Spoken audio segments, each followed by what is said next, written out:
plaît, prenez place. Please take your seats. We will be starting straight away.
Distingués délégués, chers participants, s'il vous plaît, Distinguished delegates, participants, please take your seats.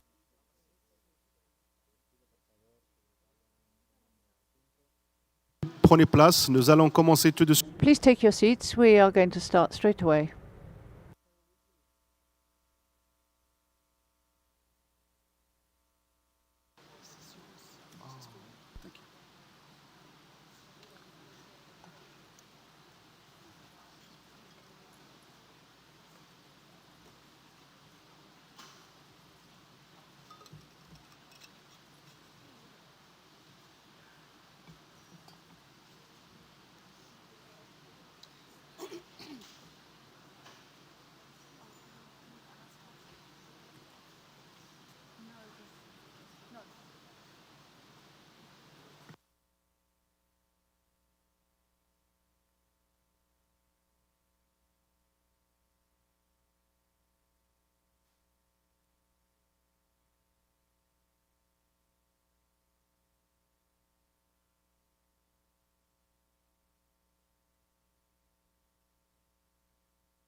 Distingués délégués, Distinguished delegates and participants, we are going to start our meeting and we will continue with the committee's work. This afternoon's program, we are going to move on to the conference room papers that have been posted online, and I would call on the Secretariat to set out the list of the in-session documents that we're going to cover. The Secretariat has the floor.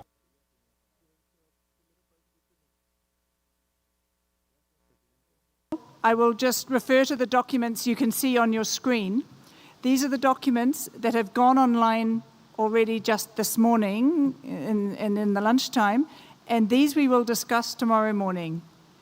CRP 26.5 on land birds, CRP 26.6 on African Eurasian vultures, CRP 27.2 on Saharo-Saharan megafauna, CRP 28 Point 1 on the illegal and unsustainable taking of migratory species, and CRP 28.11 on renewable energy.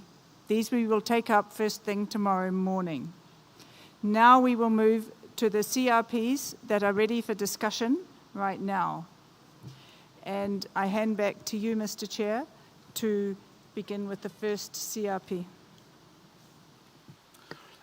Merci beaucoup. Thank you very much, Ms. Melanie.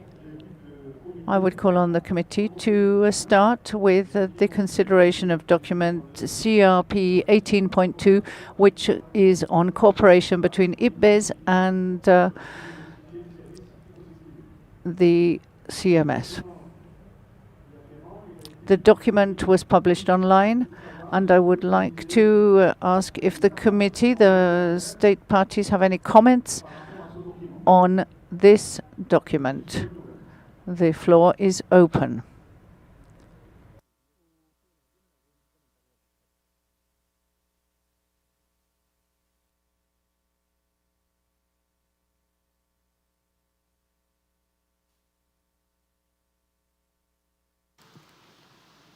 Je vois pas de...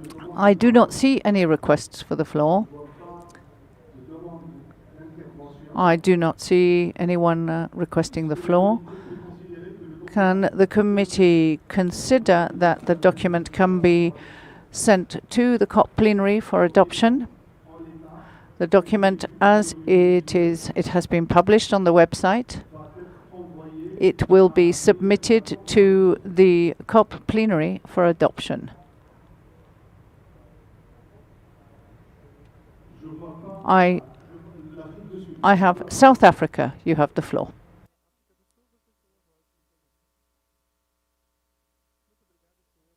An opportunity to just cross-reference on CRP 2813 because we made comments and we just want to satisfy ourselves that our comments were taken into account. Thank you.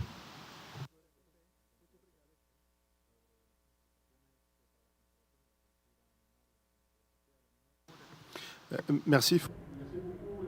Thank you, South Africa. You mentioned CRP 2813. We will follow the order as they appear on the screen, and we're going to go through the documents one by one. CRP 18.2, 18.3, and so forth. So I would like to know if anyone has any comments on CRP 18.2, which looks at the cooperation with the Intergovernmental Science Policy Platform on Biodiversity and Ecosystem Services.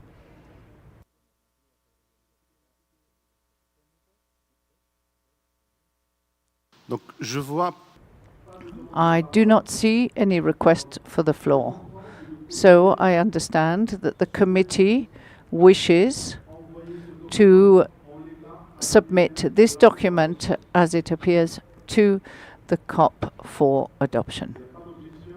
There are no objections, so it is so decided. The document shall be sent as it is presented to the conference of the parties. Now we'll move on to the next document, CRP 18.3, which is titled CMS Contribution to the coming Montreal Global Biodiversity Framework. The document has also been posted online, and I would call on the delegates to request the floor if they have comments on this document.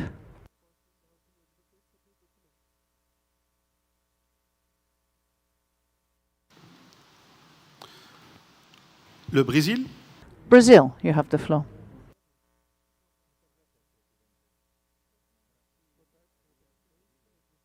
In section 15AA small b, consider its relevant outcomes. We should delete relevant here.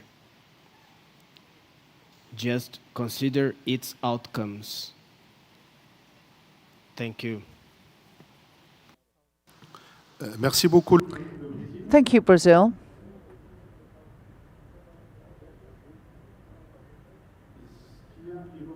Do we have any objection from state parties to Brazil's proposal? I do not see any request for the floor. I see no objections. I understand that this specification and clarification brought by Brazil will be accounted for in the document, and the document will then be submitted to the COP for adoption.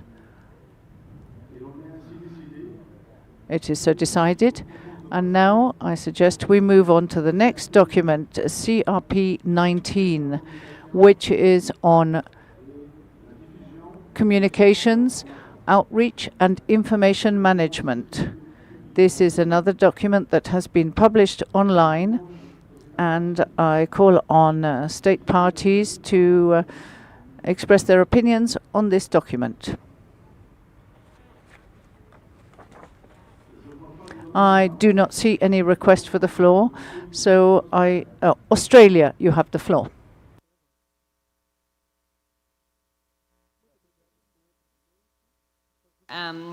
The decision 15AA subparagraph D that says utilise and promote the State of the World's Migratory Species report findings within national educational and policy frameworks to ensure scientific data.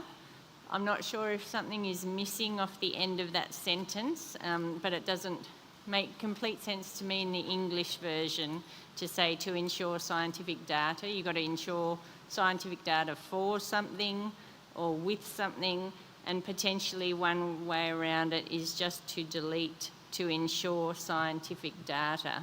But it wasn't my suggestion to include this, so perhaps if the party that did suggest it would clarify if there was something that comes after to ensure scientific data.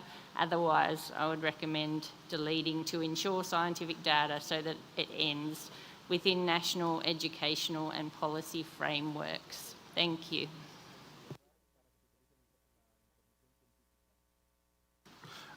Merci beaucoup. Thank you, Australia. Zimbabwe, you have the floor.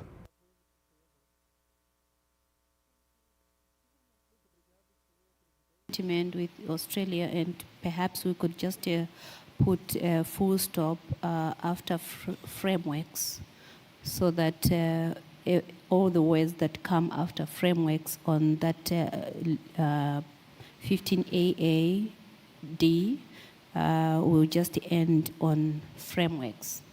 Thank you.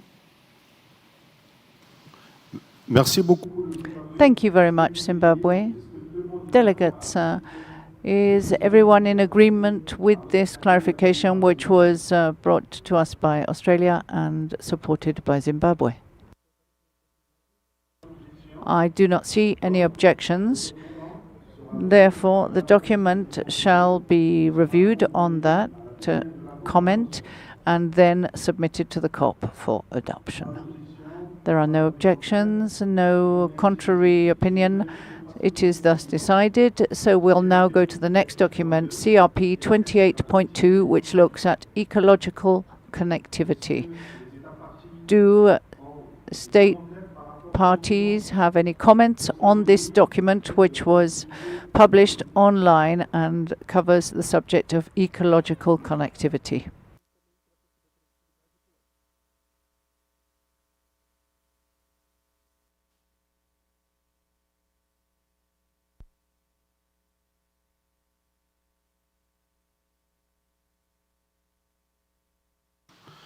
Je vois pas de demande de parole. I do not see any request for the floor. I therefore understand that the committee confirms that the document may be sent as published to the Conference of the Parties. It is thus decided, and I suggest we now move to the next document, CRP 28.6, which is linked to pastoralism. Do we have any request for the floor?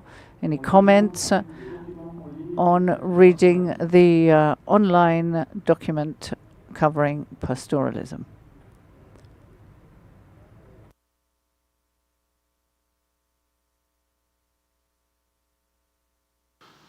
Je ne vois pas de demande de parole. I do not see any request for the floor.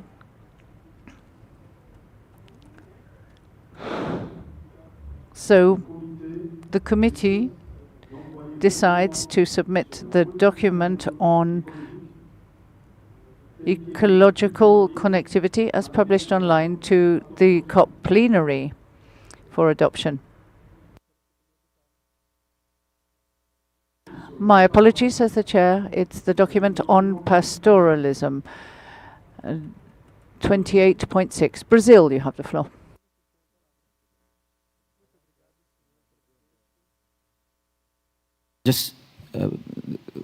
We are just trying to open the documents that were just put in the screen, and we need a bit more time to really look at all the documents that are being put together.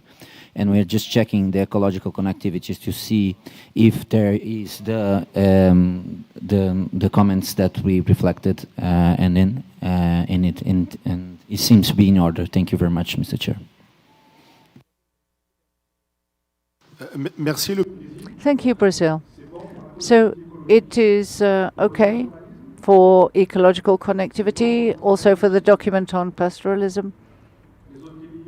Other delegations, is everyone in agreement for pastoralism? So the committee decides to submit this document to the COP plenary for final adoption. Then we move on to the next document, CRP 28.13, on conservation implications of animal culture and social complexity. Document 28.13.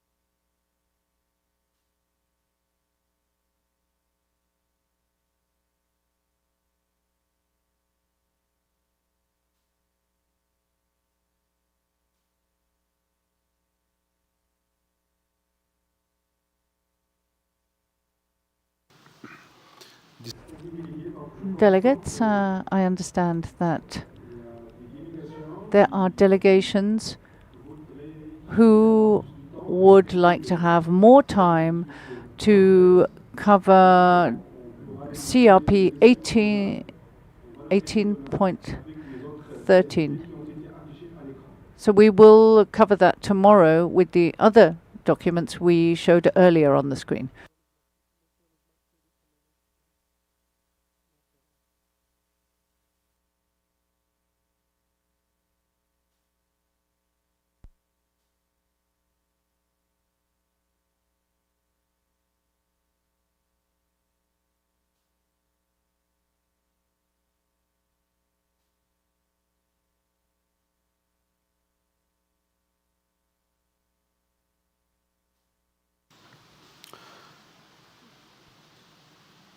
S'il vous plaît, donc. So, document 2813.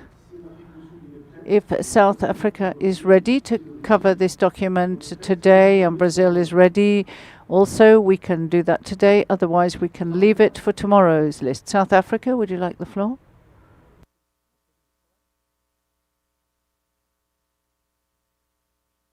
Belgians to have time to look at this.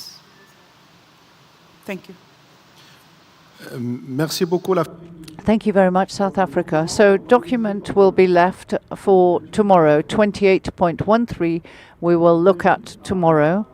And I would invite you to look at all of the in-session documents, the CRP documents, which are published online. The Secretariat introduced the documents that are already published online, and there will be more appearing, including those we will cover this afternoon. So, dear delegates, and now I suggest we continue with our agenda, and we now will go to the following items on our agenda. So, I would like to invite you to start consideration of document 25.2.3, which covers the subject of deep sea mining. And I will ask Ms. Jenny from the Secretariat to introduce the document. Thank you.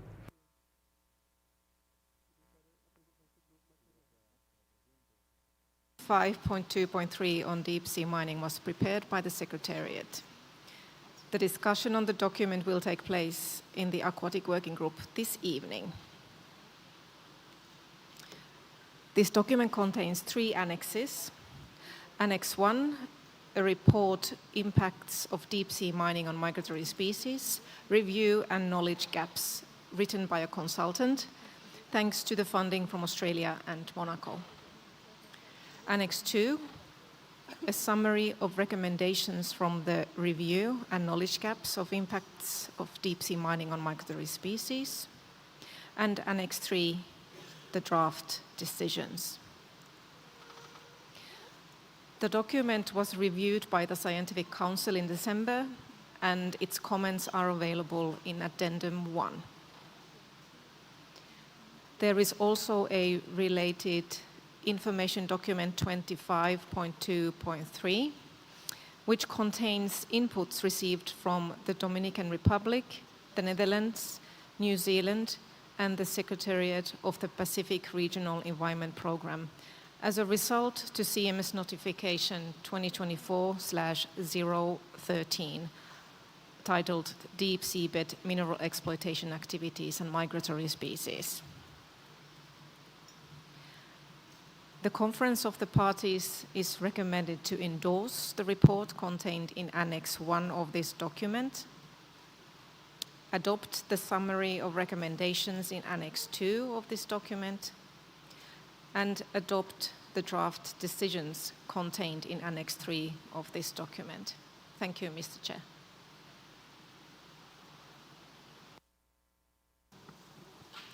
Merci beaucoup.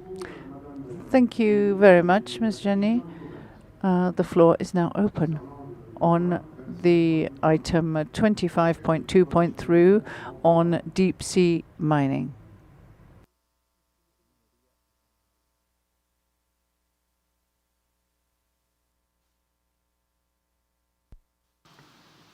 Le Brésil. Brazil, you have the floor.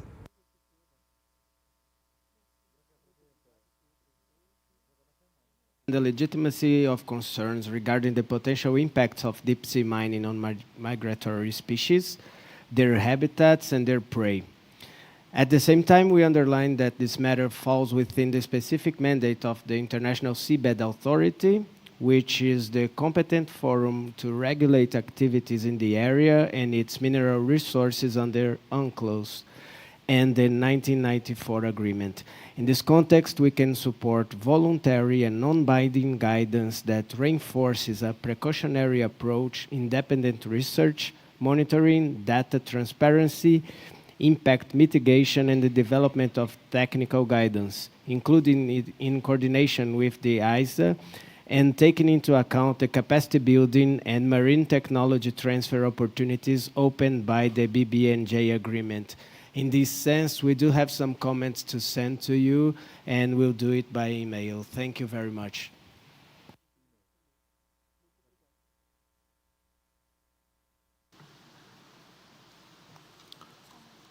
Merci beaucoup.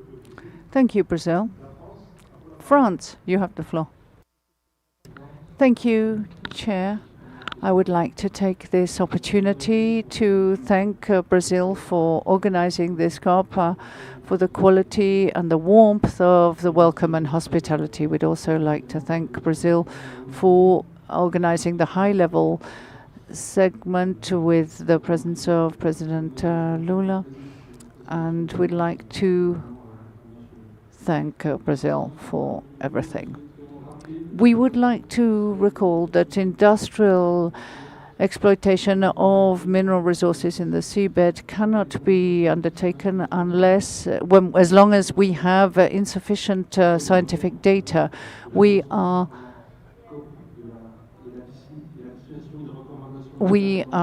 not in favor. We have some comments on the decision points, and some recommendations come mainly from the International Seabed Authority's mandate, and we think that the potential for exploitation could be starting soon, and we would like to recall that there should be a precautionary pause and that it is necessary. But we can support recommendations that call for more scientific research and that we need to have a precautionary approach. And the link between the ISA and the CMS is something that we think is also important. Thank you. Thank you, France. Argentina. Thank you very much, Chair. The Argentine delegation observes with concern that the document has a biased approach, using recommendations when there is not sufficient scientific data, and that we are exceeding the mandate of this convention, and they are looking at competence that fall under the ISA, in particular under the national jurisdiction. So Argentina will not support these recommendations, in particular those that undertake substantive measures based on deep sea mining. Thank you. Thank you very much, Argentina. United Kingdom.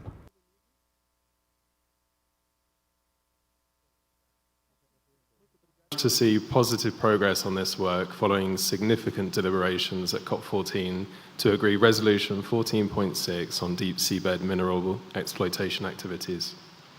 The UK is clear that we will not sponsor nor support the issuing of exploitation licenses unless sufficient scientific evidence is available to assess the potential impact of deep sea mining activities on marine ecosystems, including migratory species, and until strong, enforceable environmental regulations, standards, and guidelines have been developed and adopted by the International Seabed Authority. We will continue to advocate for the highest possible environmental standards in the development of that framework, and we will ensure that the impacts of deep seabed mineral exploitation activities on migratory species, their prey, and their ecosystems are fully considered. We welcome the highly valuable report that has been produced on the potential impacts of mining activities to migratory species, and thank both the Government of Australia and the Government of the Principality of Monaco for the financial support they've generously provided. We note that the Scientific Council has recommended a series of amendments to the draft decisions, including consideration of the recommendations in the report, where we would share some of the concerns that have been expressed by other parties. We would be happy to provide detailed comments on the draft decisions, but we would also note that they might benefit from more detailed consideration in the Aquatic Working Group, including the suggested replacement recommendations from SC under 15.AA. Thank you. Merci beaucoup. Thank you very much, United Kingdom. South Africa has the floor.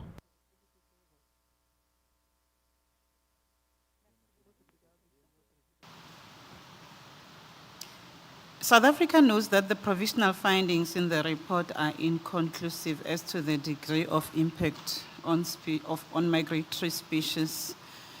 In that context, we therefore put the view forward that the findings cannot be relied on to be applied by parties as per the recommendations in the decision. South Africa supports the precautionary approach to deep sea mining through regulation of environmental impact assessments and feasibility studies to obtain the robust scientific evidence to ensure minimal impact to migratory species, their prey, and their ecosystems. And such information is used to guide policy and legislative development. In this context, we will make a textual proposal to the decision as proposed, as we find the recommendations as they stand to have far-reaching implications for the parties. Thank you. Merci beaucoup. Thank you very much, South Africa. Please, could you read out the proposed amendments? States parties having amendments will be given the opportunity to read them out, and I'll come back to Brazil later on.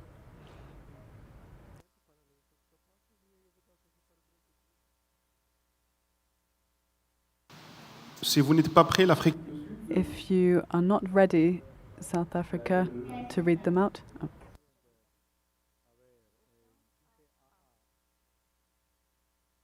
A says apply the recommendations, and due to the fact that the report is inconclusive, we don't feel that parties will be ready to apply the recommendations. Similarly, we do not feel that due to the data gaps that then exist, the information can then be disseminated.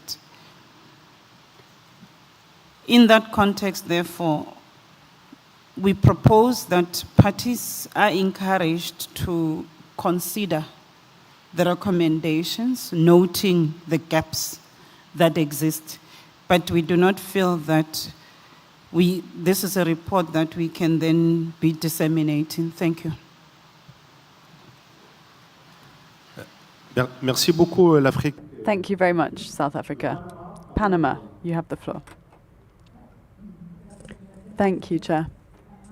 Panama supports the adoption of the decision as proposed in the Scientific Council's amendment as an indispensable tool to ensure the precautionary approach to deep-sea mining.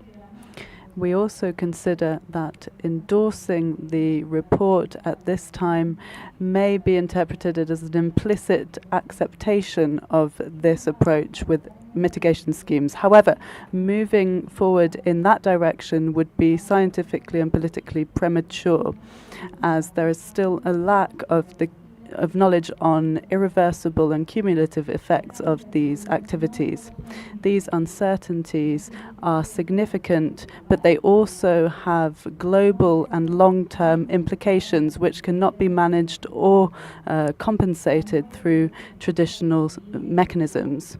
Science available at this time is clear. We do not have sufficient knowledge to adopt consistent mechanisms in line with our conservation strategies.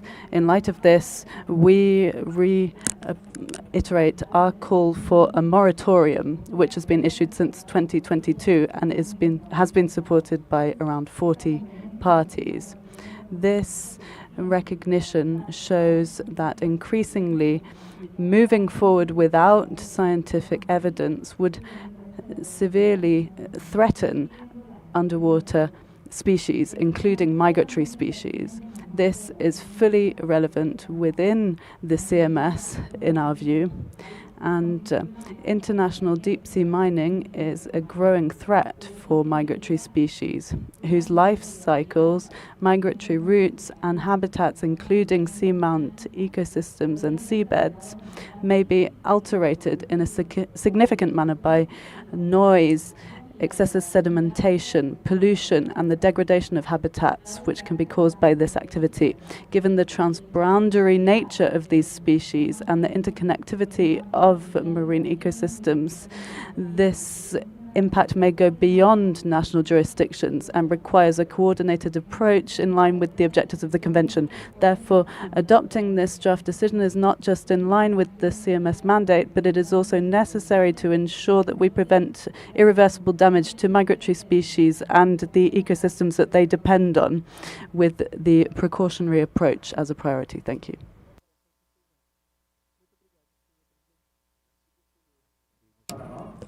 Thank you very much, Panama. Norway, you have the floor.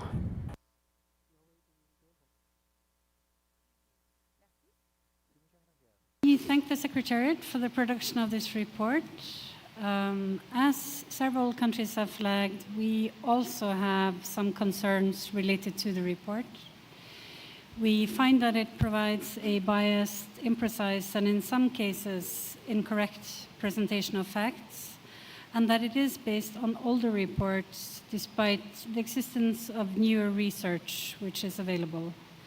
And the mention of the status of DSM in Norway is, for example, imprecise. So Norway can therefore not endorse the report or encourage the recommendations, the use of the recommendations. However, given that all gathered knowledge on the issue is important and welcome, and in the spirit of efficiency and compromise, Norway can accept to take notes of the report. Thank you.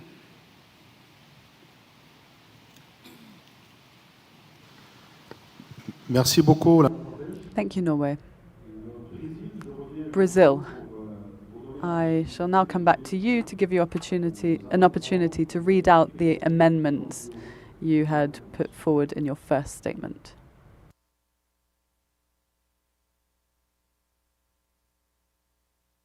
Thank you, Mr. Chair. Brazil would suggest to take these discussions into a working group. We do have many suggestions of text. I think it will be better for the parties to see the text on screen. So I would beg your indulgence in this issue. Thank you.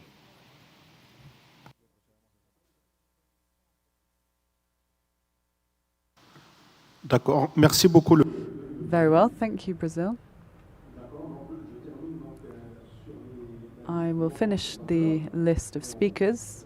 We'll hear from observers, and then we'll see which way forward. DCC Equa, please identify yourself.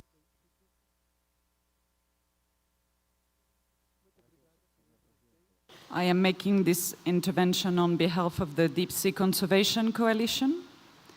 Major knowledge gaps remain about the impact of deep sea mining on species, including migratory species, ecosystem, and global carbon cycling. We agree with those parties who have raised concern over the inclusion of mitigation measures proposed in Annex 2 and in the report. Not only are they premature, but it is not possible to determine whether mitigation measures, if any, can prevent harm to marine species, ecosystem, and the environment. The proposed measures do not address existing uncertainties and main gaps identified or meet a precautionary science-based approach. In line with Resolution 14.6 adopted at COP15, the DSCC urges parties to keep precaution central to CMS decisions, align as well with the Scientific Council comments on this proposal. Thank you, Mr. Chair.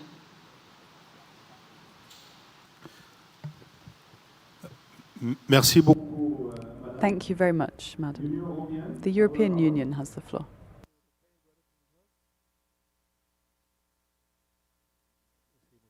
And I'm speaking in this case as the EU, as a party to this convention. In the EU Biodiversity Strategy and in our Oceans Pact, we have expressed the view that marine minerals in the international seabed cannot be exploited before the effects of deep sea mining on the marine environment, biodiversity, and human activities have been sufficiently researched. The risks are understood, and the technologies and operational practices are able to demonstrate no serious harm to the environment in line with the precautionary principle. We will continue to fund research on the impact of deep seabed mining activities and on environmentally friendly technologies. We support the many speakers before us who have expressed a sentiment that the precautionary approach needs to prevail in this area and who have referred to the essential role of the International Seabed Authority in this field. We are, for that reason, very pleased to have agreed back in COP14 a strong and clear decision, and we are grateful for the work that has been carried out since. And we look forward to the discussion, most probably in the Aquatic Working Group. Thank you very much.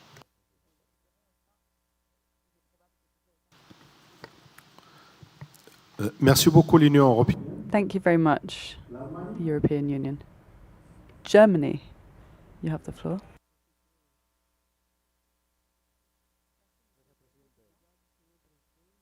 Have said the German government also does not support any licensing of commercial deep seabed mining activities and calls for a precautionary pause until these still considerable knowledge gaps about deep sea ecosystems have been closed and a set of rules and regulations has been adopted within the framework of the ISA to ensure that deep seabed mining activities do not have any harmful effects on the marine environment.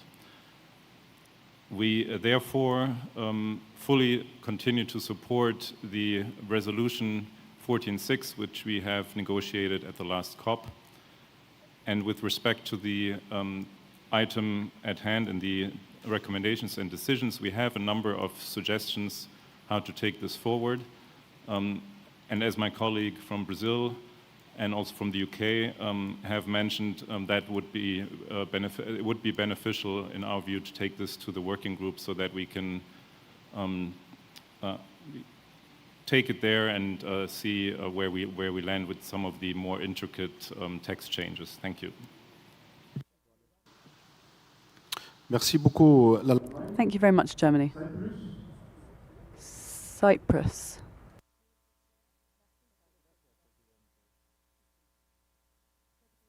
Approach is aligned with the views expressed by Germany. Cyprus supports a precautionary approach. Cyprus recognizes the important role of the International Seabed Authority under the framework of the United Nations Convention on the Law of the Sea.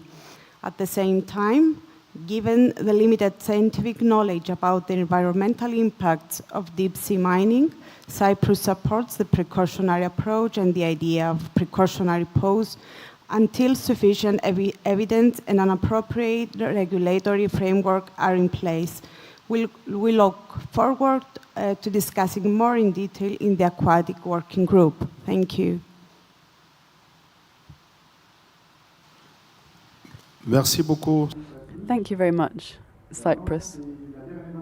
Now, my last speaker is wildlife crime or WWF to take the floor. Please, could you identify yourself?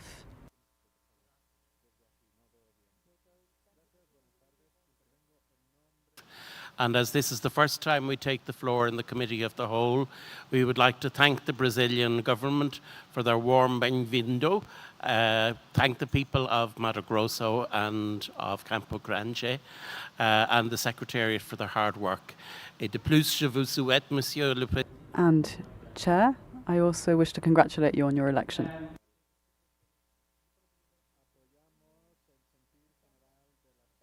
Recommendations, but on reflection, regrettably, we think they don't go far enough because dissemination of the report as it stands constitutes implicit endorsement, and the report could be picked up and read by people who aren't aware of the history of the discussions here.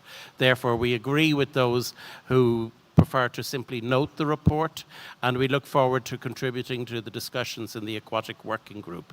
Thank you, Chair.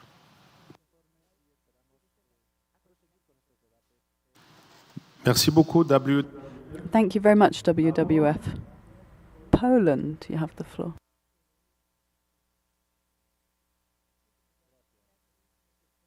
I would like to thank you. Thanks Brazil for organizing this event. And as Brazil, Poland's believe that any rules on activities concerning deep sea mining are set by UNCLOS, and the mining activities should be carried out after the robust rules, regulation, and procedures of authority are in place. And as Norway, we cannot endorse the report, especially the recommendation. That's why we will be happy to move the discussion to the working group. Thank you. Merci beaucoup. Thank you, Poland. That was the last speaker on my list. Distinguished delegates, dear participants, given the content of the discussions in the room, it seems clear that it is necessary to refer this matter to the working group in order to allow for more in-depth discussions on this item of the agenda. It is therefore decided that this item be referred to the working group for more in-depth discussions. Thank you very much. And now, let us move on to the next item, 25.3.1, priorities for area-based conservation of marine migratory species. I invite Ms. Andrea from the Secretariat to introduce document 25.3.1. You have the floor.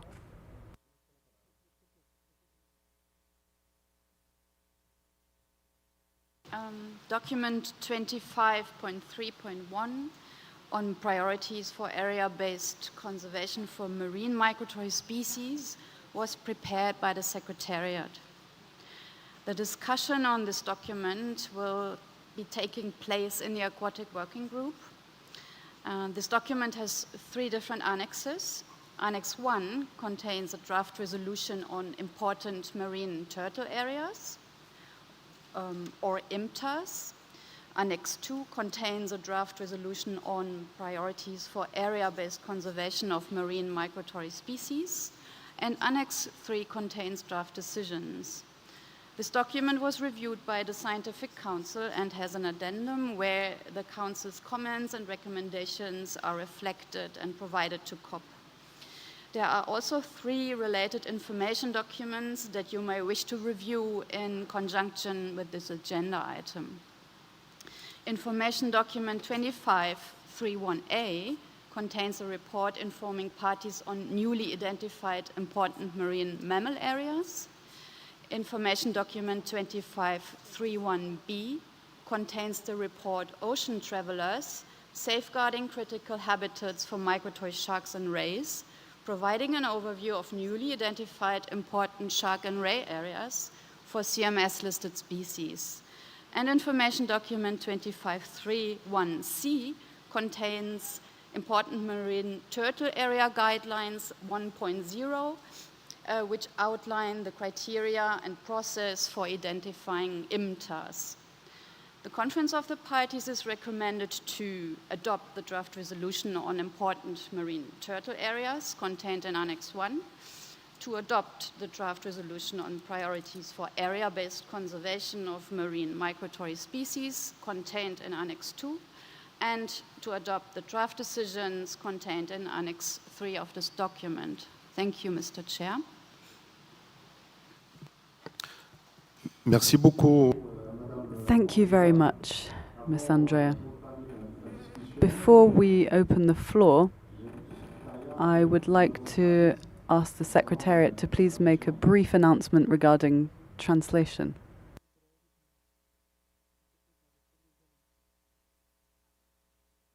In the back of the room, there is a new channel for the Portuguese translation. It's channel 29. And we also have a floor channel. That's where you can hear the language of the speaker.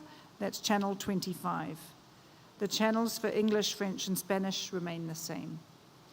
And while I have the floor, Mr. Chair, I've also been asked to just remind you all to be careful of your belongings and to keep them with you.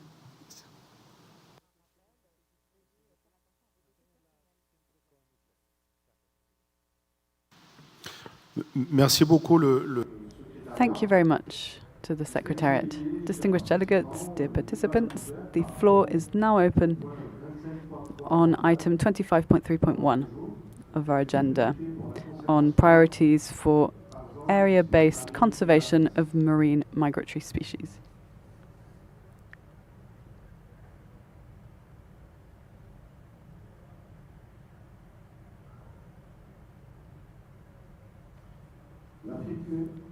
South Africa. You have the floor.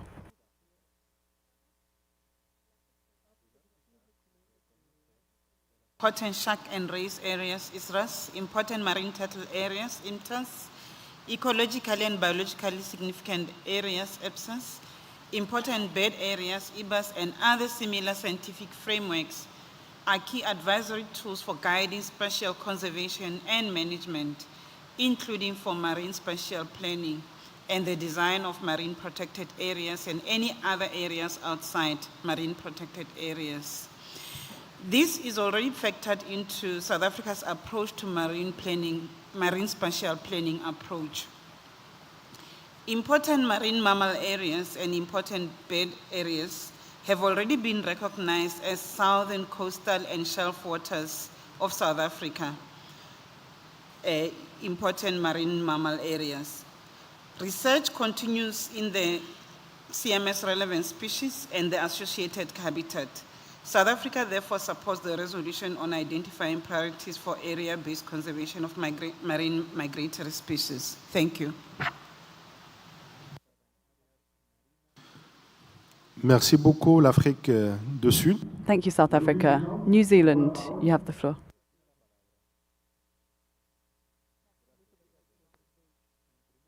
This opportunity to recognise the success of global conservation efforts for green sea turtles over many decades, which has resulted in their global threat status being reclassified to least concern.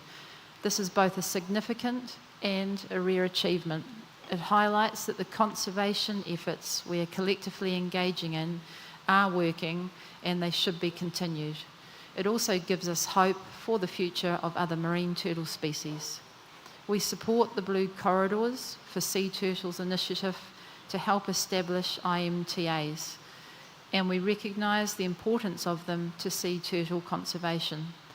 New Zealand has registered interest in contributing to this project, and we hope to submit data for green and leatherback turtles, both of which utilise important foraging habitat in New Zealand waters. We also note that in 2025, ISRAs were established in New Zealand for oceanic manta rays. This recognises the importance of these areas for breeding and foraging during the 6 months they spend in our waters each year before beginning their migration. The establishment of IRSAs has helped progress our regional conservation efforts for this species, including the recent reclassification of their threat status in New Zealand to threatened nationally vulnerable, which recognises our increased concern for oceanic manta rays. This highlights the important role of ISRAs and others and that which they play in conservation efforts. New Zealand supports the draft decision. Thank you, Chair. Merci beaucoup. Thank you very much, New Zealand. Argentina, you have the floor. Thank you, Chair.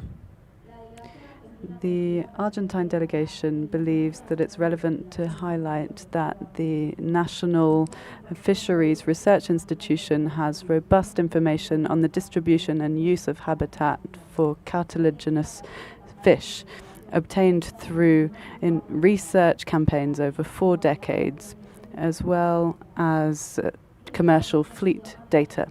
This information has been used as an input for biological and fisheries research published in specialized scientific journals as well as technical reports for enforcement agencies. This has enabled us to adopt concrete management measures for these resources, which are particularly biologically vulnerable. In this regard, we have implemented fisheries management across jurisdictions, including in the Argentinian-Uruguayan zone, as well as in the economic zone, as well as in the territorial sea. These include a permanent ban on shark fishing in Buenos Aires, in Rincon, which restricts trawling, as well as a specific area for managing the reproduction of cartilaginous species, including migratory sharks. There are also areas which focus on restrictions on commercial fishing, which aims to protect these populations. Now, without prejudice to the non-binding nature of ISRA, we highlight the significant progress made in terms of the management and conservation of cartilaginous fish, particularly through the fisheries management decree and our specifically designed area-based management mechanisms. Thank you.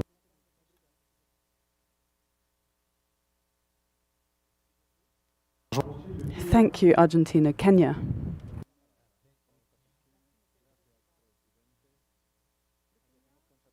Consolidation of area-based conservation measures into a coherent framework, including the use of science-based spatial identifiers such as IMMA, ISRAs, and IMTAs. We further support the adoption of the draft resolutions on these areas, recognizing them as an important technical tools for advancing Target 3 of KMGBF through the effective expansion of MPS and OECMs. Kenya is currently in the process of developing a marine TBCA, which is transboundary conserved area.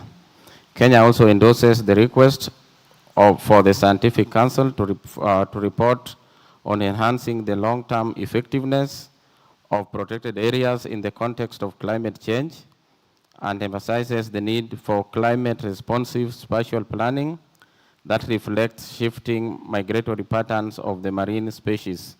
In addition, Kenya underscores the importance of engagement with the BBNJ agreement and highlights the need to link area-based conservation efforts with international blue corridors to ensure connectivity across the high seas. Kenya supports the draft resolutions and decisions. That is 15.AA to 15.DD as presented. Thank you, Chair. Merci infiniment. Thank you very much, Kenya. Brazil, you have the floor.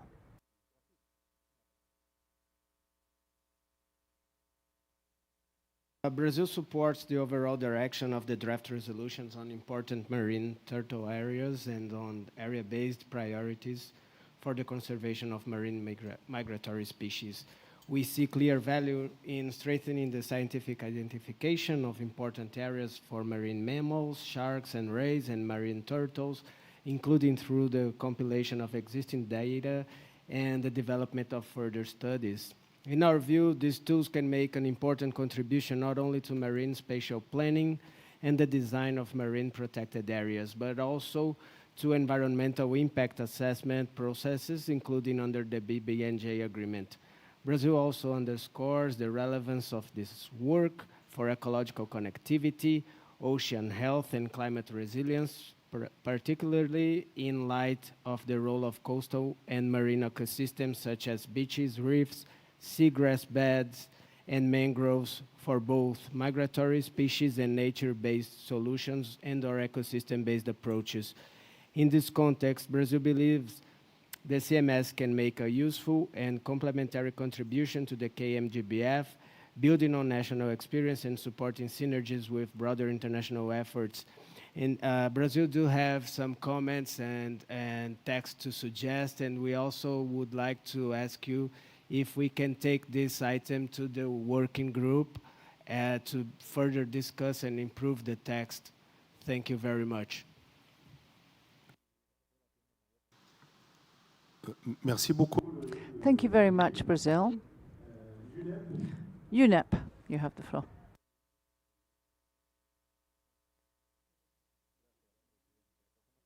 Identified for area-based conservation of marine migratory species.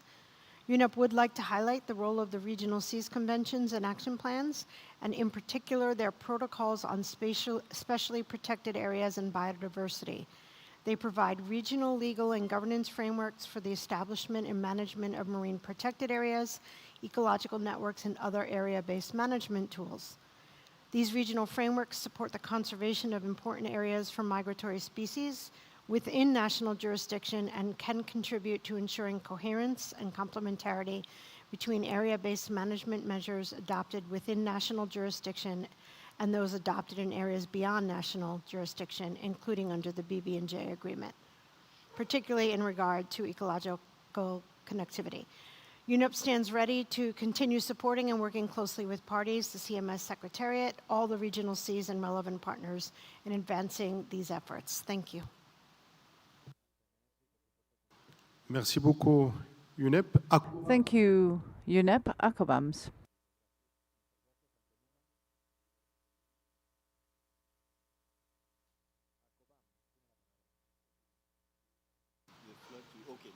Okay, thank you. Thank you, Mr. Chair.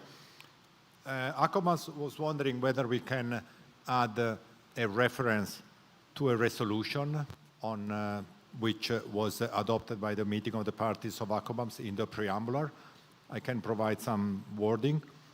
Noting Akobams Resolution 920, which calls for the reassessment of Mediterranean IMAS in cooperation with the IUCN Joint SSC WCPA Task Force and the Akobam Scientific Committee, based in particular on the results of the second edition of the Akobam Survey Initiative ASI2.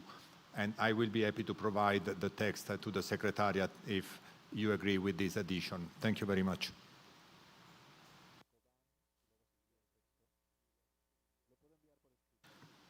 Merci beaucoup. Thank you very much. I would just like to remind everyone that according to the rules of procedure, when an amendment is proposed by an observer member, we have to ensure that there is a state party which supports the amendment proposed by the observer party. Do we have a state party who could support this proposal?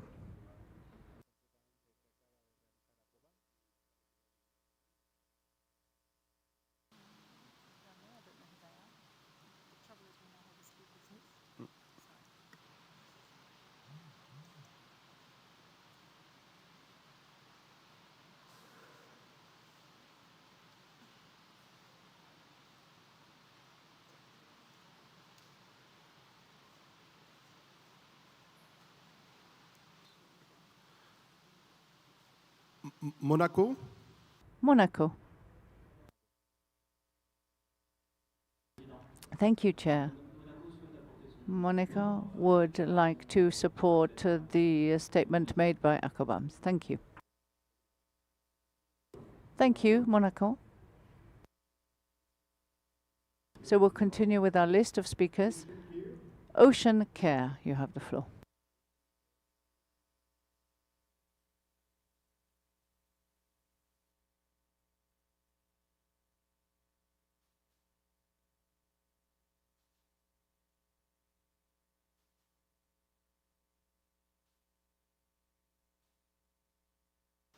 Ocean Care. Ocean Care, you have the floor. Technical team, could we please activate the microphone for Ocean Care?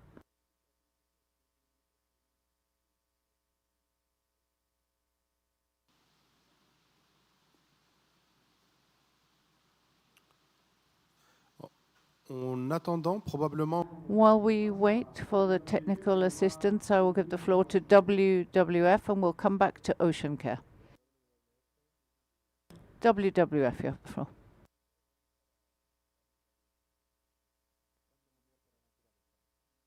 This document and specifically the resolution on important marine turtle areas. Along with the CMS Secretariat, WWF is a partner of Blue Corridors for Turtles. We appreciate its mention and sees this initiative as essential to support the IUCN Marine Turtle Specialist Group with the delineation of these areas. Like other important area partnered processes, the global approach adopted by Blue Corridors for Turtles is to help facilitate consistency and allows for consistent criteria to be applied across regional important marine turtle area proposals.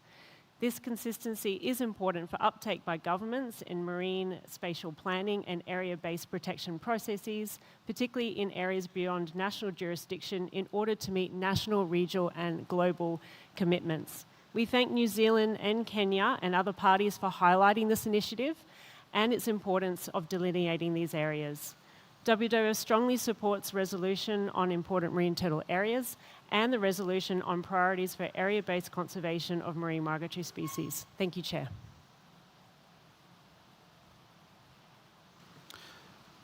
Merci beaucoup. Thank you very much, WWF.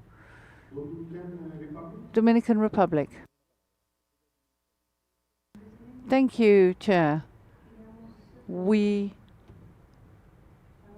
would like to note that for the Dominican Republic, the priorities for the area-based conservation of marine migratory species are extremely important.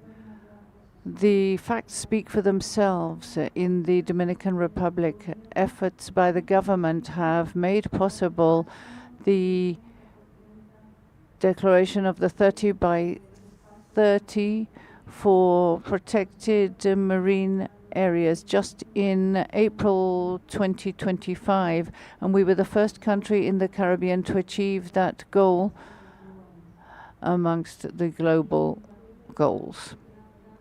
And it is in particular when it comes to spaces for conservation in terms of sanctuaries for marine mammals. At the same time, we set a great deal of importance by the blue corridors for marine turtles. Thank you very much. Thank you very much to the Dominican Republic. I now would like to give the floor to Australia.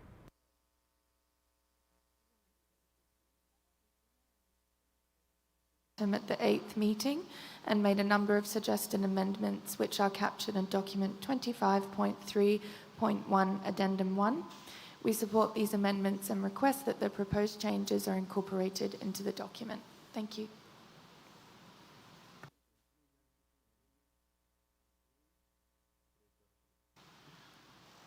Merci beaucoup. Thank you, Australia. Now, I would like us to return to ocean care.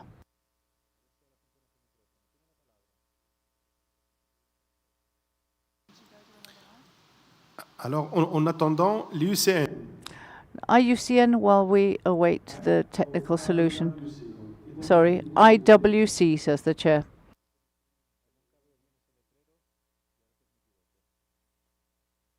Supports this draft resolution, particularly points 7 and 10, where IWC can continue to collaborate with CMS and exchange information for the identification of key cetacean areas to support the designation and management of marine and coastal important areas, and also inform marine spatial planning. In addition, these actions will support the Global Biodiversity Framework targets and BBNJ objectives. IWC also supports the draft decision with the text revisions suggested by the Scientific Council in Addendum 1. We would particularly like to highlight the importance of including regional fisheries bodies in order to gather data for the identification of these areas, but also to assist in their monitoring and management. Thank you. Thank you very much. Now, I return to ocean care.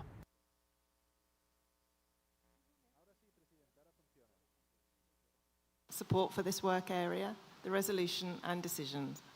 We particularly encourage the use of CMS relevant data and tools, including IMAs, ISRAs, IMTAs and KBAs, to help inform the designation of area-based management tools under the BBNJ agreement. And more generally, we encourage the building of meaningful synergies between CMS and BBNJ to support the implementation of the conservation commitments embedded in the BBNJ agreement. Thank you. Merci beaucoup, madame. Thank you very much. Now I give the floor to SPREP.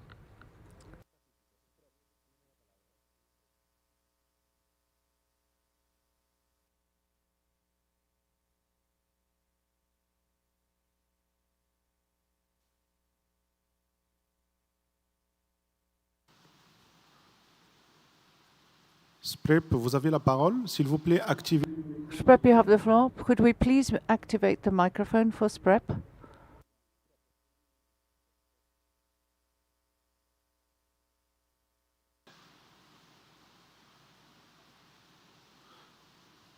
Est-ce qu'il y a un problème? Do we have a problem with the microphone? It's not working. No. Maybe you could try the microphone beside you. See if the microphone to the side works.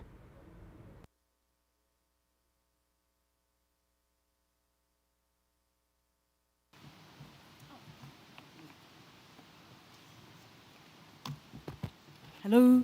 Ouais, on vous entend. We can hear you now.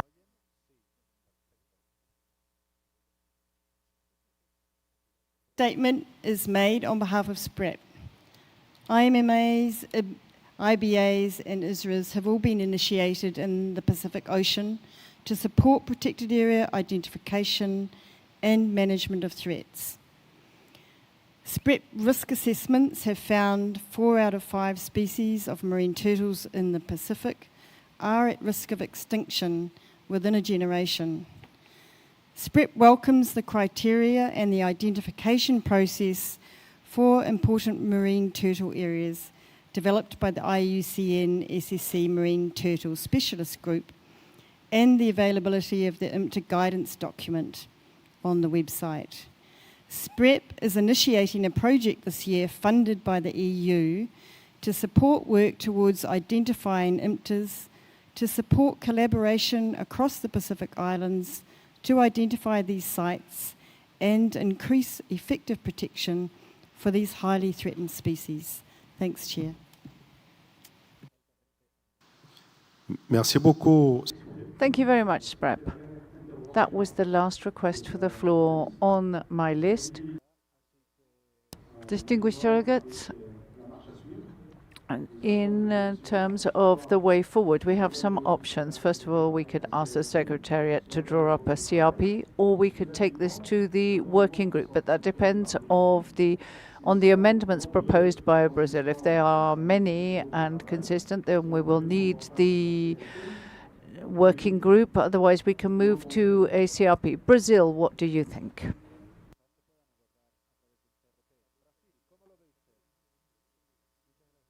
Amendments to the email of the Secretariat and see if you can incorporate to the CRP, and we can happily discuss it in the plenary or in the working group. Either way works for us. We just need to reflect our considerations on the text. Thank you. D'accord. Thank you. Thank you very much. So, are many and large? So I think maybe the option of the working group may be the most suitable. Please give us a moment.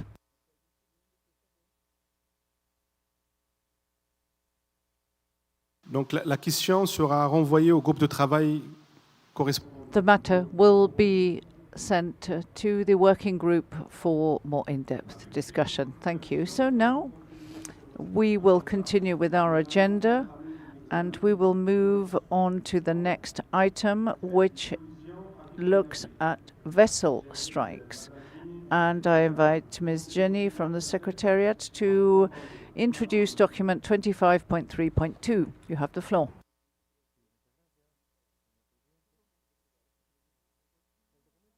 On to revision 2, by the way, there's revision 2 now online, on vessel strikes, was prepared by the Secretariat, and we would like to acknowledge the contribution of the International Whaling Commission to the document.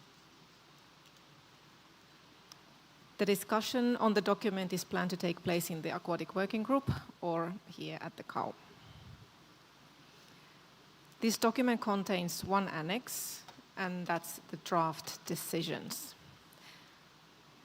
The document was reviewed by the Scientific Council in December, and its comments are available in Addendum 1. The Conference of the Parties is recommended to adopt the draft decisions as contained in Annex 1 of this document. Thank you, Mr. Chair. Merci beaucoup, Madame. Thank you very much. Distinguished delegates, the floor is open.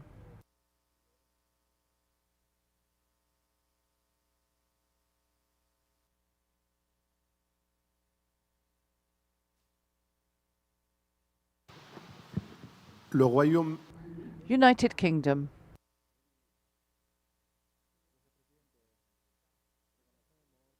Marine megafauna by vessel strikes. We support the proposed amendments to the draft decisions proposed by the Scientific Council in Addendum 1. with regard to Decision 15/BBC on the development of guidance for the placement of rerouting measures, we note that similar work is already underway for cetaceans within the International Whaling Commission. To ensure the most efficient use of resources, we suggest clarifying that any CMS-led guidance should apply specifically to species not covered by the IWC. We therefore suggest adding the following language to the beginning of Decision 15/BB(c) as follows: for species not subject to existing advice from the International Whaling Commission, and then follow with the original text: develop advice on appropriate placement of rerouting measures, etc. So 15/BB(c) would read: for species not subject to existing advice from the IWC, develop advice on appropriate placement of rerouting measures, such as area avoidance, brackets ATBA, close brackets, and or the establishment of vessel speed restrictions for key cetacean species, and make recommendations to parties. We would be happy to provide this in writing. Thank you. Merci beaucoup, le Royaume. Thank you very much, United Kingdom. Do we have any further requests for the floor from state parties?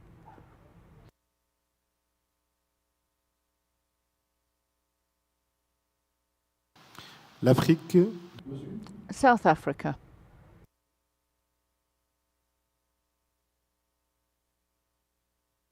Africa welcomes the documentation under Agenda Item 25.3.2 on ship strikes and thanks the Secretariat and the Scientific Council for their continued work in addressing this preventable threat to migratory marine species. South Africa is working with the International Whaling Commission experts on risk analysis regarding ship strike. Ship strike pose a serious and increasing risk, particularly to large whales in areas where major shipping routes intersect with migratory corridors and important habitats. As global maritime traffic continues to expand, the cumulative impacts of vessel speed, routing, and underwater noise require coordinated and proactive responses.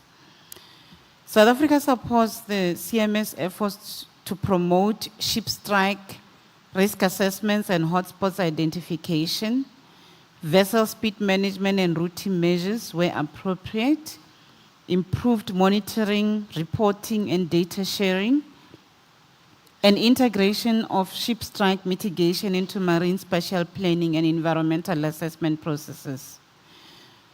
My delegation emphasizes the importance of close cooperation with the International Maritime Organization, port authorities, and the shipping sector to ensure that mitigation measures are practical, effective, and aligned with maritime safety considerations. South Africa supports the recommendation under this agenda item and reaffirms its commitment to collaborative, precautionary, and science-based action to reduce ship strike impacts on migratory marine species. Thank you. Merci beaucoup, l'Afrique du Sud. Thank you, South Africa. Do we have any other member states who wish to take the floor? I give the floor to I4 FMS. Please identify yourself.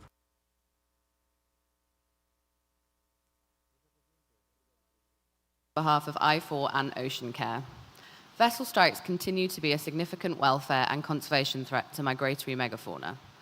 As marine traffic intensifies globally, particularly along coastal migratory corridors, the overlap between vessels and vulnerable species increases, leading to significant conservation concerns. These collisions are largely preventable, yet they continue to cause substantial injury and mortality across multiple CMS-listed species. We welcome the work undertaken during this intersessional period, notably the development of targeted recommended actions for range states. Continued progress relies on sustained and coordinated action among parties, relevant international bodies, and the maritime sector. In this context, enhanced monitoring, improved data sharing, and the uptake of proven mitigation measures such as dynamic management tools, appropriate routing adjustments, and speed restrictions are crucial to reducing risk. We also note the importance of strengthening efforts in regions where the need is particularly acute, including in the Mediterranean, where high traffic density and ineffective implementation of mitigation measures heighten the vulnerability of endangered populations. Additional focused action in these hotspots will be essential to achieving meaningful reductions in vessel strike incidents. We therefore strongly support the adoption of the draft decisions presented in this document, including the amendment to Decision 15 BBC as proposed by the UK, which will help ensure coordinated global progress. Thank you, Chair. Merci beaucoup, Madame. Thank you very much. Kenya, you have the floor.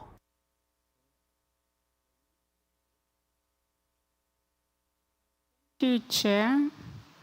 Regarding the document on vessel strikes, Kenya recognizes that migratory marine megafauna, including whales, sharks, and sea turtles, are a shared natural heritage whose survival depends on the safe passage through a mix of national and international waters.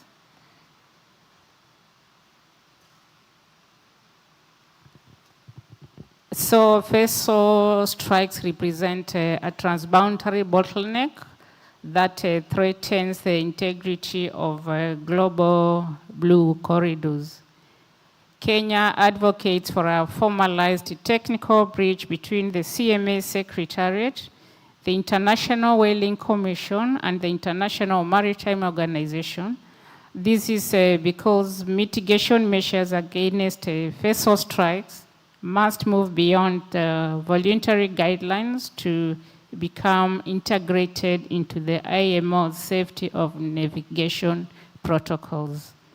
Lastly, Chairperson, Kenya emphasizes that while advanced strike avoidance technologies such as AI-driven thermal imaging are emerging, they remain concentrated in the global north.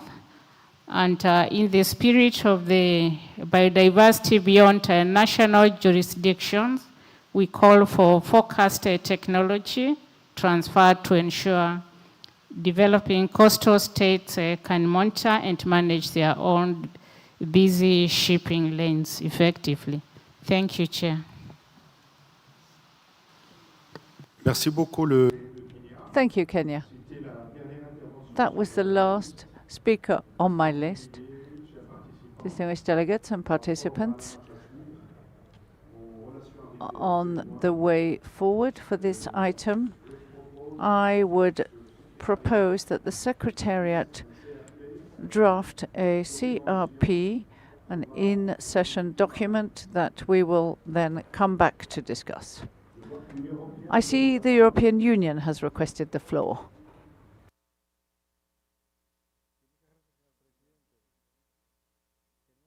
Item would be discussed at the Aquatic Working Group. So we would prefer to do that in order to suggest some amendments that we have to improve the draft decisions. However, we could also be flexible and read out our proposed amendments now at plenary. We are in your hands. Thank you. Merci. Thank you very much, European Union, for your proposal. The logic or the approach is simple. If the amendments that you are going to make are numerous and substantive, then we would take that to a working group. But if they are readily covered amendments that we can cover here, then we would and do that now and go to the CRP. Do you have a large number of amendments?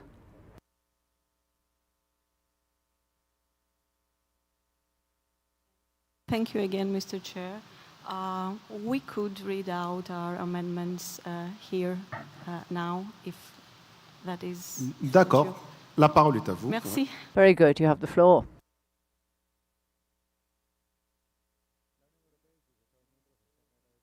for bringing this document forward.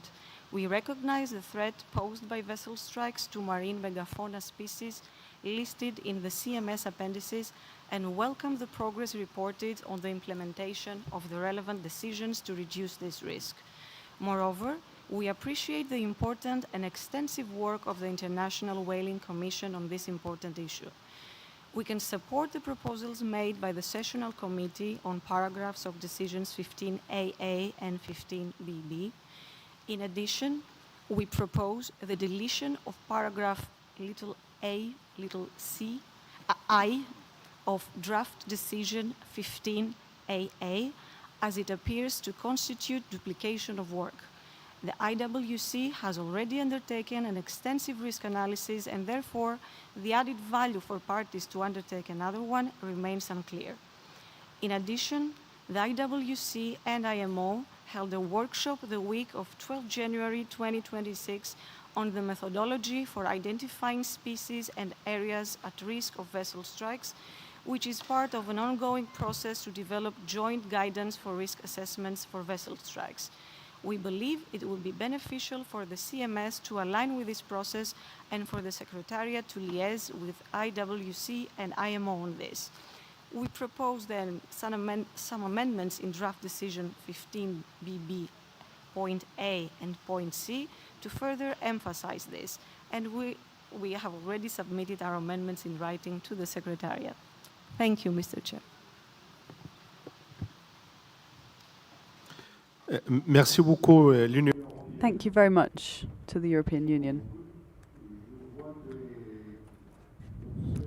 I see that the most recommended solution would be to refer this to the working group.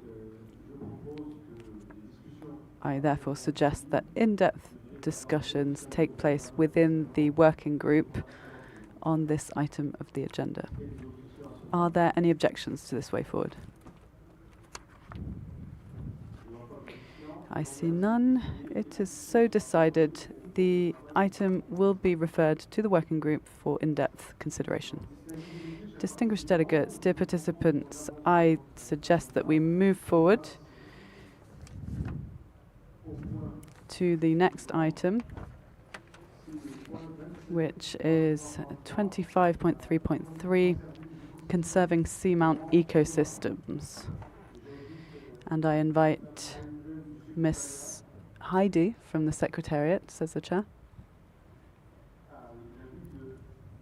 Apologies, says the Chair. I invite Panama to introduce document 25.3.3.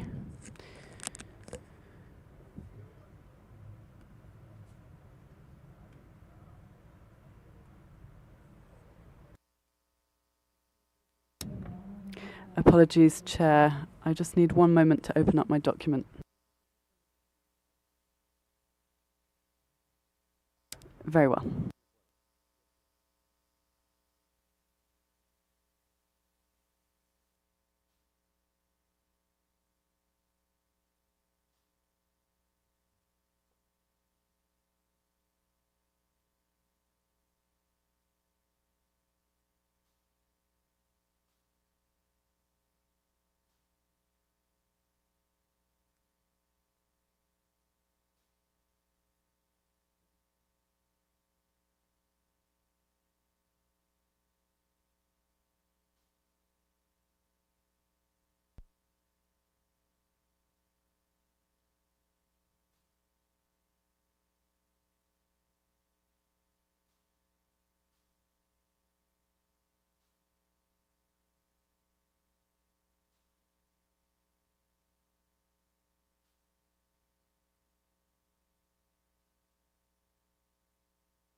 Panama, vous êtes...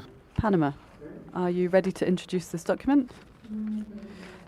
Just one moment. Apologies, the internet connection is quite slow. We've nearly found it.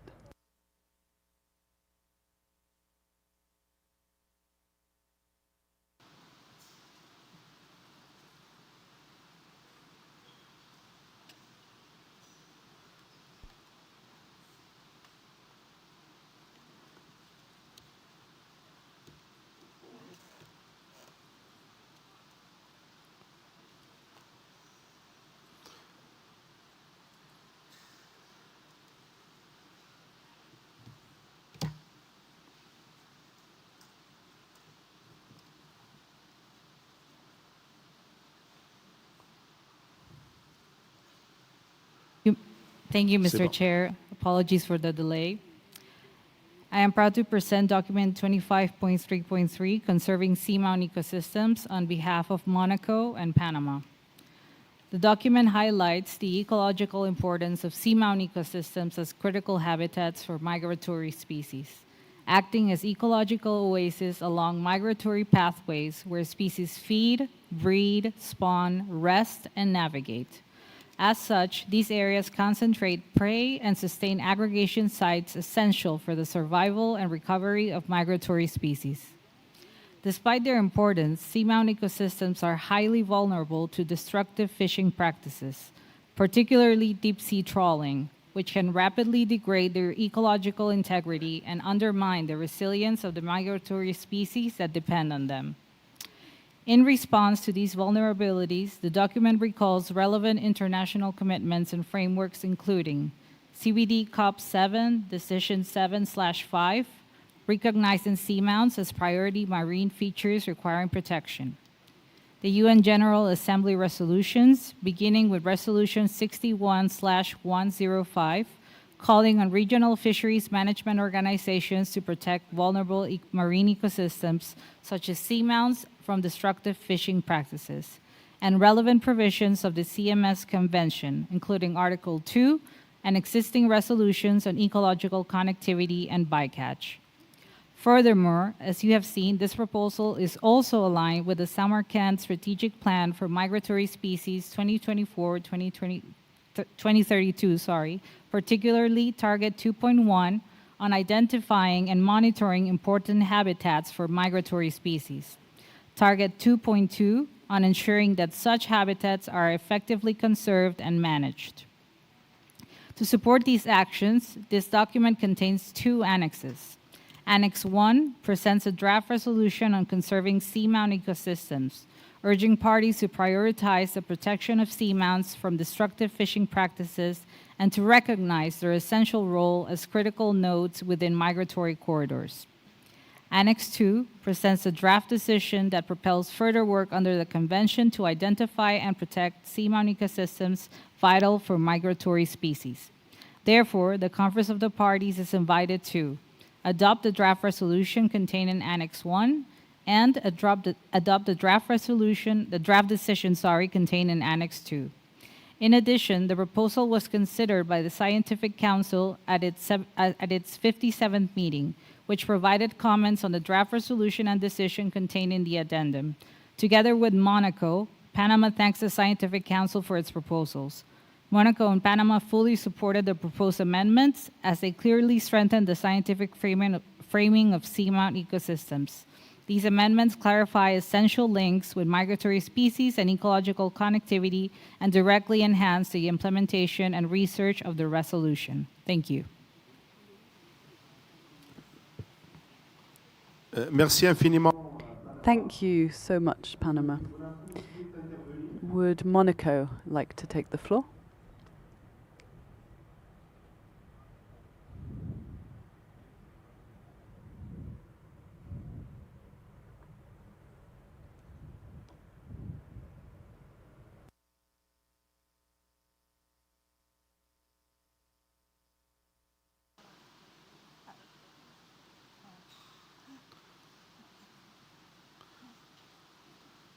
Monaco, à vous la Monaco, you have the floor. Please, could Monaco's microphone be activated?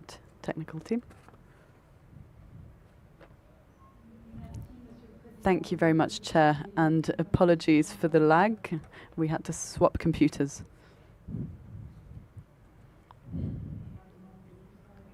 And now my computer doesn't want to switch itself on. I apologize. Monaco simply wishes to sincerely thank Panama for our fruitful cooperation on this initiative. My computer still isn't turning on. We could come back to you later on if you'd prefer. Very well. I found it. Monaco thanks Panama for the excellent cooperation on this important initiative.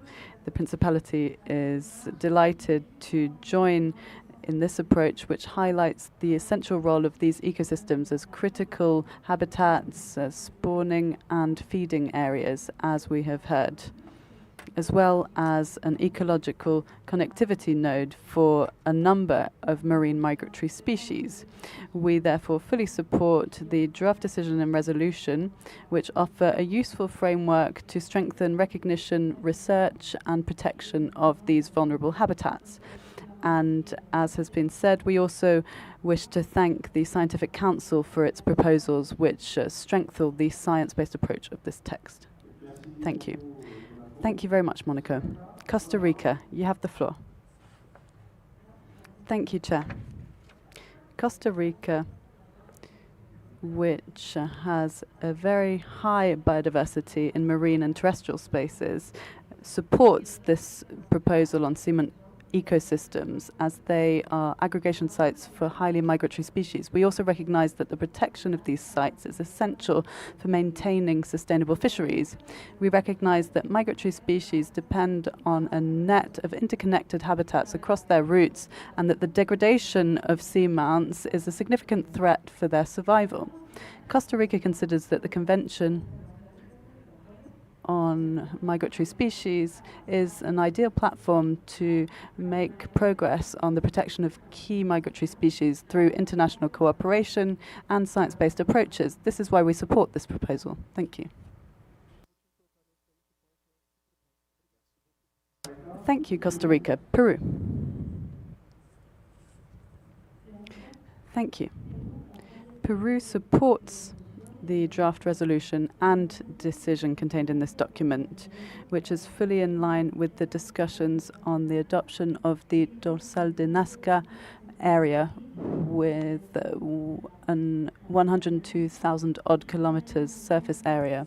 This is a seamount which is part of the Gomez y Salas seamount with over 4,000 kilometers throughout the almost entire South Atlantic. The Rosal de Nazca seamount includes canyons, craters, and other such features which are essential for fostering great biodiversity. With the establishment of this reserve, our country can preserve and protect 8% of its marine surface area, in line with the commitments under the CBD Article 3. Thank you. Thank you, Peru. Ecuador. We thank Panama and Monaco for presenting this proposal. Seamount ecosystems are critical for tropical waters, and they serve as high biomass areas with emblematic migratory species depending on them. They are particularly fragile and can take decades to recover. Protecting them means protecting the biodiversity of our oceans and ensuring that migratory routes remain functional.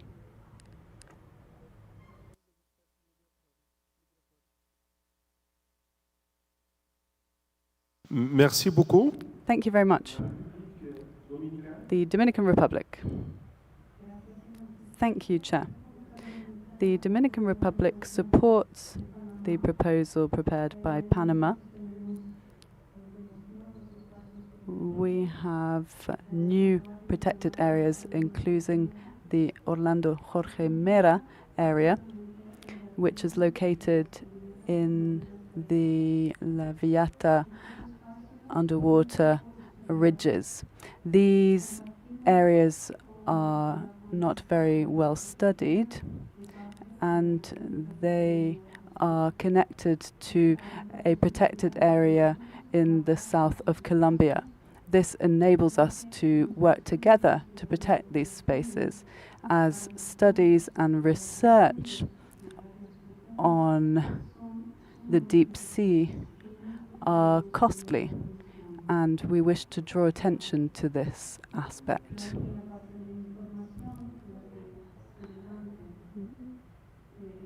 The baseline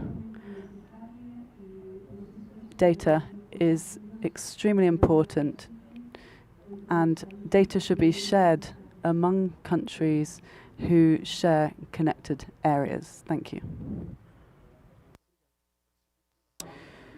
Thank you to the Dominican Republic.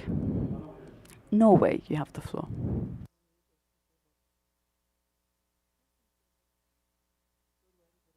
Serving seamount ecosystems, and thanks Monica and Panama, Monaco, not Monica, Monaco and Panama for its preparation. It is much in line with the work under the Convention for the Protection of the Marine Environment of the Northeast Atlantic, the so-called OSPAR Convention, to which Norway is a party. We have two small suggestions for changes, which we will provide in writing and which I can also read out now.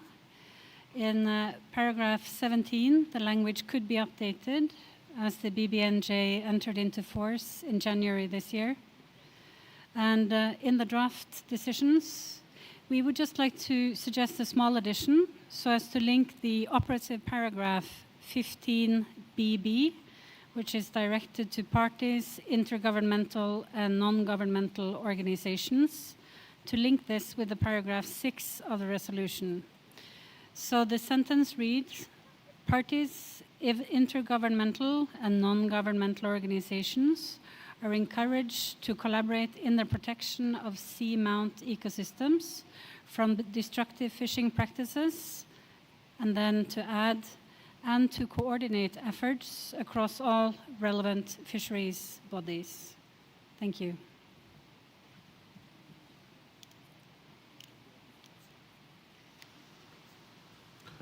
Merci beaucoup, la Norvège. Thank you, Norway. Brazil.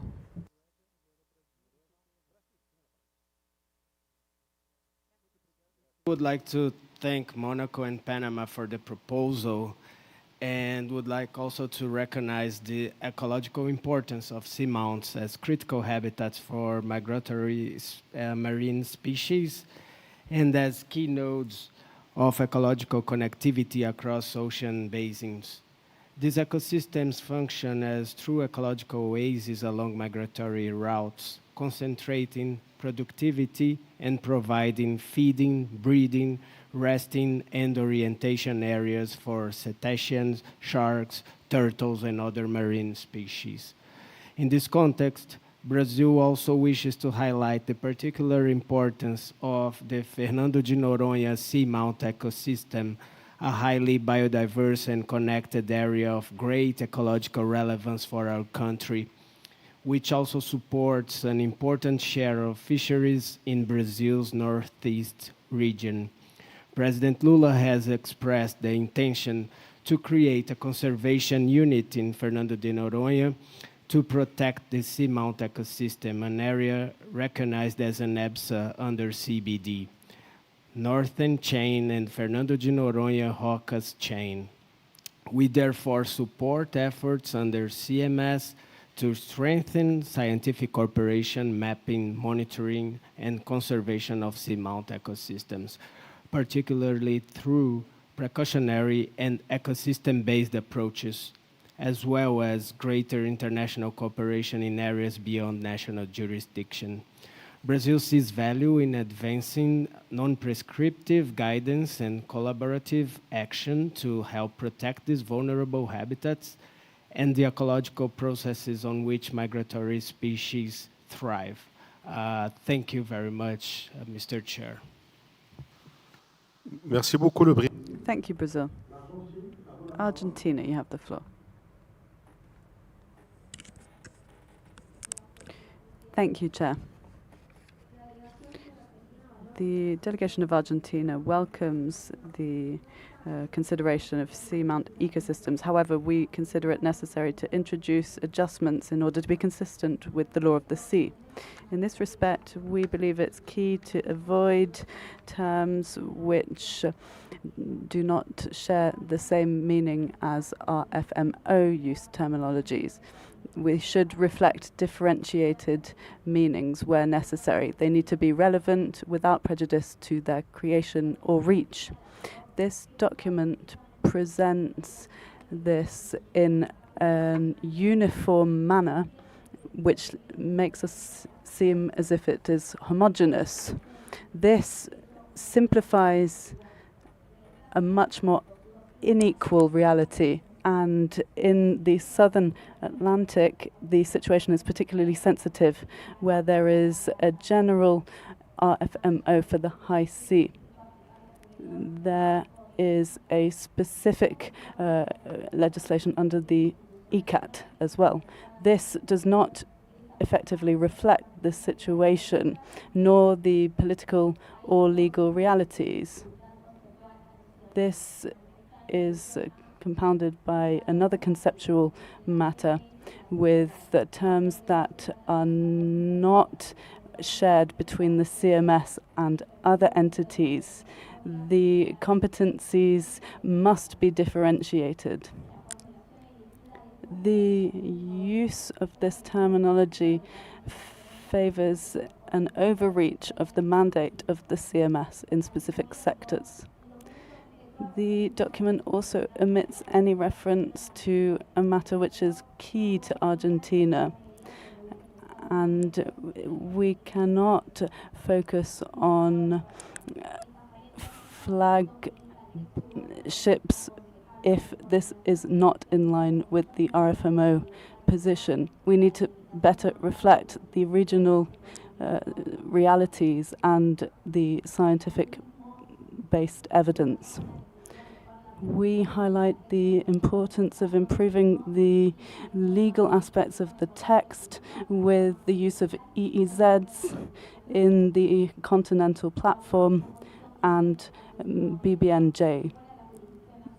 Any matter beyond the jurisdiction of a country may pose problems here. One of these areas must be on a continental shelf that goes beyond national jurisdiction. It may also have other features that are problematic in this respect. This is very important to Argentina. We have a legislation on our continental shelf with exclusive sovereignty over fuel and the extraction of these resources in the South Atlantic. Thank you very much. Thank you very much. Australia, you have the floor.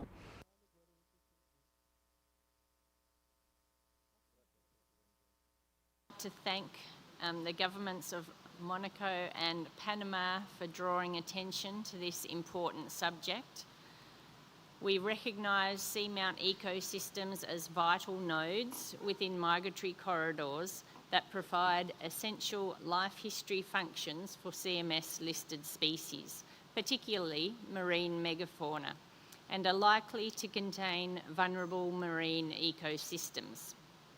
Consistent with the United Nations General Assembly resolutions, Australia is committed to preventing significant adverse impacts on vulnerable marine ecosystems, including on and around seamounts.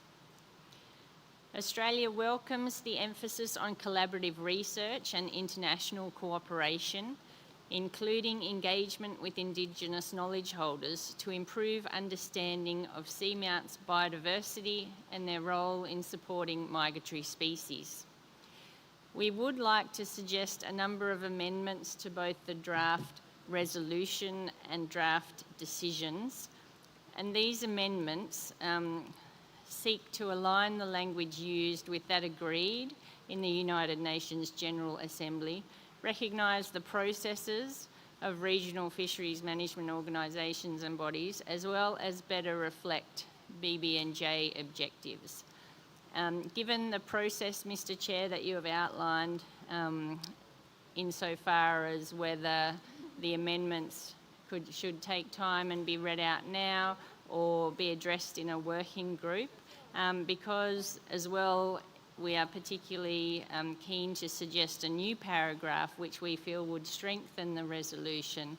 I think our time would best be served by debating this in the working group instead of in the cow here. Thank you. Merci beaucoup. Thank you, Australia. And I'll give the floor to either IUCN or IWC.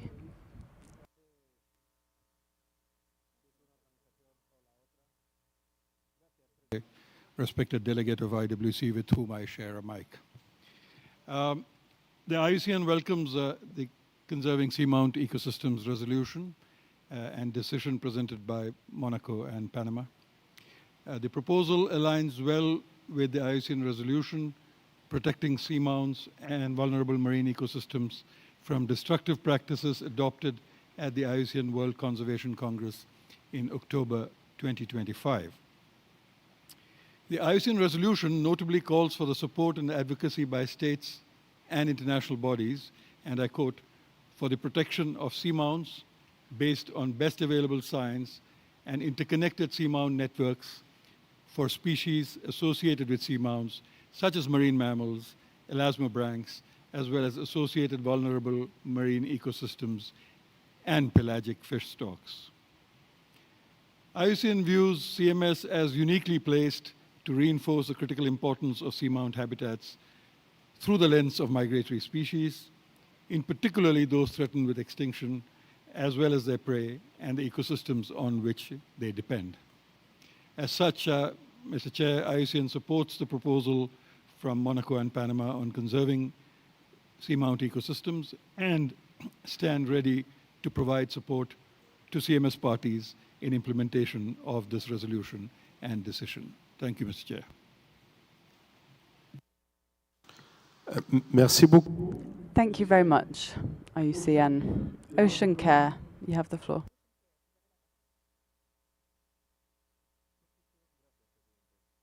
Ocean Care, the Deep Sea Conservation Coalition, BirdLife International, I4, WCS and WWF, I would like to thank Monaco and Panama for preparing the resolution and decisions on conserving seamount ecosystems to ensure that these unique ecosystems are properly protected.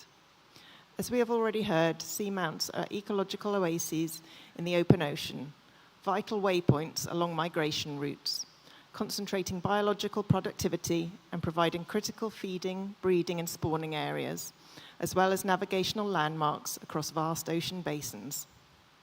Prioritising seamount protection within the CMS framework will help safeguard critical habitats and maintain connectivity along migratory routes. We therefore support the adoption of the resolution and decisions as strongly endorsed by the Scientific Council, including the minor amendments that it recommended. Thank you.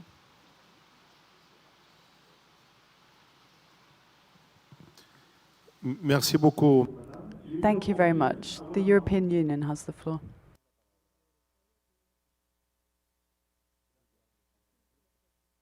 Commend Monaco and Panama for bringing forward this important initiative and acknowledge the ecological importance of seamount ecosystems for migratory marine species, including many CMS-listed species. Acknowledging the key role of seamounts in maintaining ecological connectivity across ocean basins, we underscore the need to prioritize their protection both within and beyond their national jurisdiction. In particular, their biological communities are highly vulnerable to disturbance given their low resilience and low recovery times, with destructive fishing practices, particularly bottom trawling, representing a major ongoing pressure. However, other pressures, including overfishing in areas of aggregation, climate change and pollution, may also affect prey availability and ecosystem functioning. To address this, we suggest broadening the wording in the draft resolution operative paragraph 2 and in the draft decision 15AA.A accordingly. The EU and its member states emphasize the importance of coordinated international action, including through relevant global and regional processes. We highlight that with the recent entry into force of the BBNJ agreement, this resolution is both timely and useful. We also welcome the recognition of seamount ecosystems as culturally significant for indigenous people and local communities, and support their active engagement alongside other stakeholders. We support the draft resolution and decisions with the amendments proposed by the Scientific Council, and we have submitted our suggestions already in writing to the Secretariat. Thank you. Merci beaucoup. Thank you very much to the European Union. Fiji, you have the floor.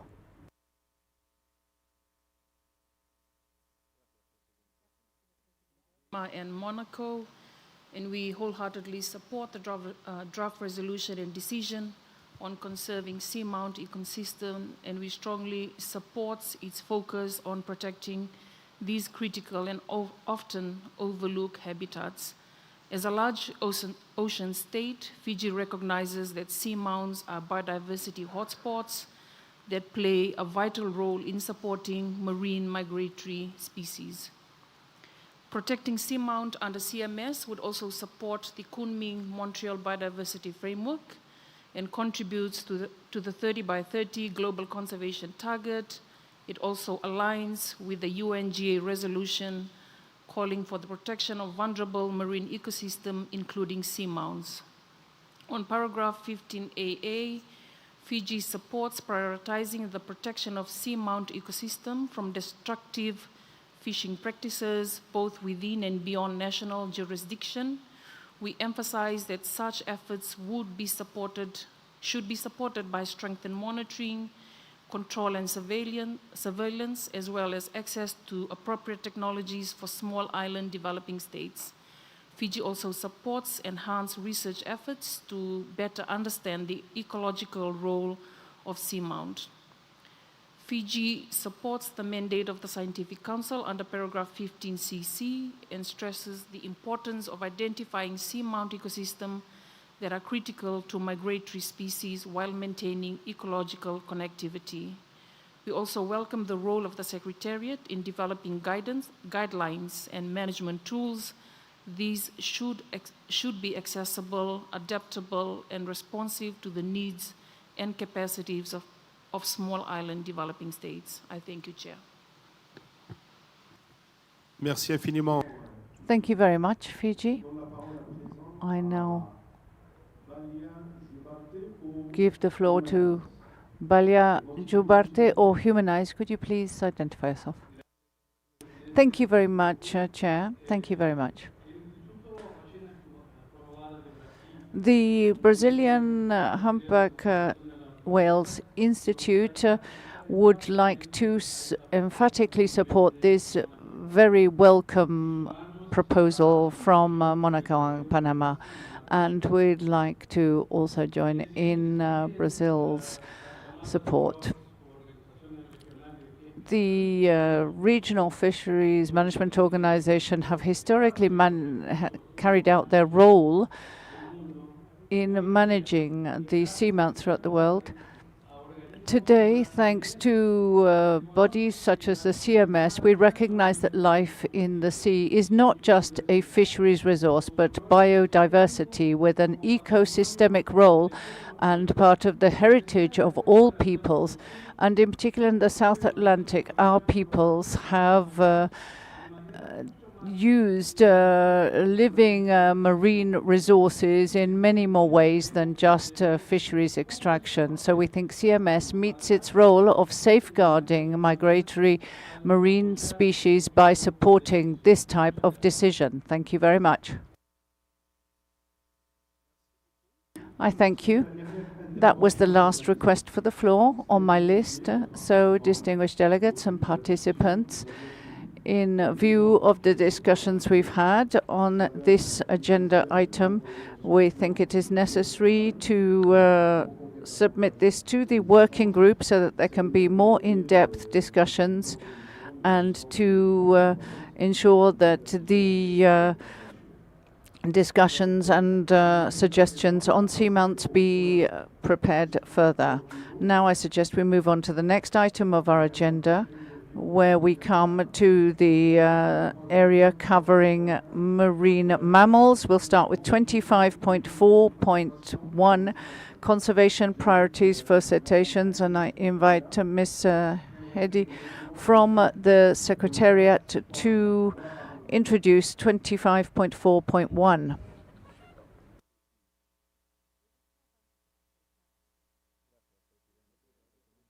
Was prepared by the Secretariat and the Scientific Council Aquatic Mammals Working Group.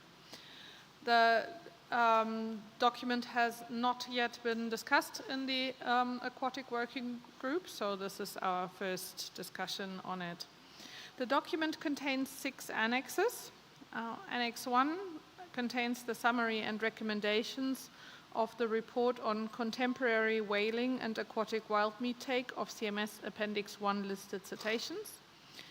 Annex 2 contains the summary and recommendations of the report on the impacts of climate change on cetacean welfare and conservation.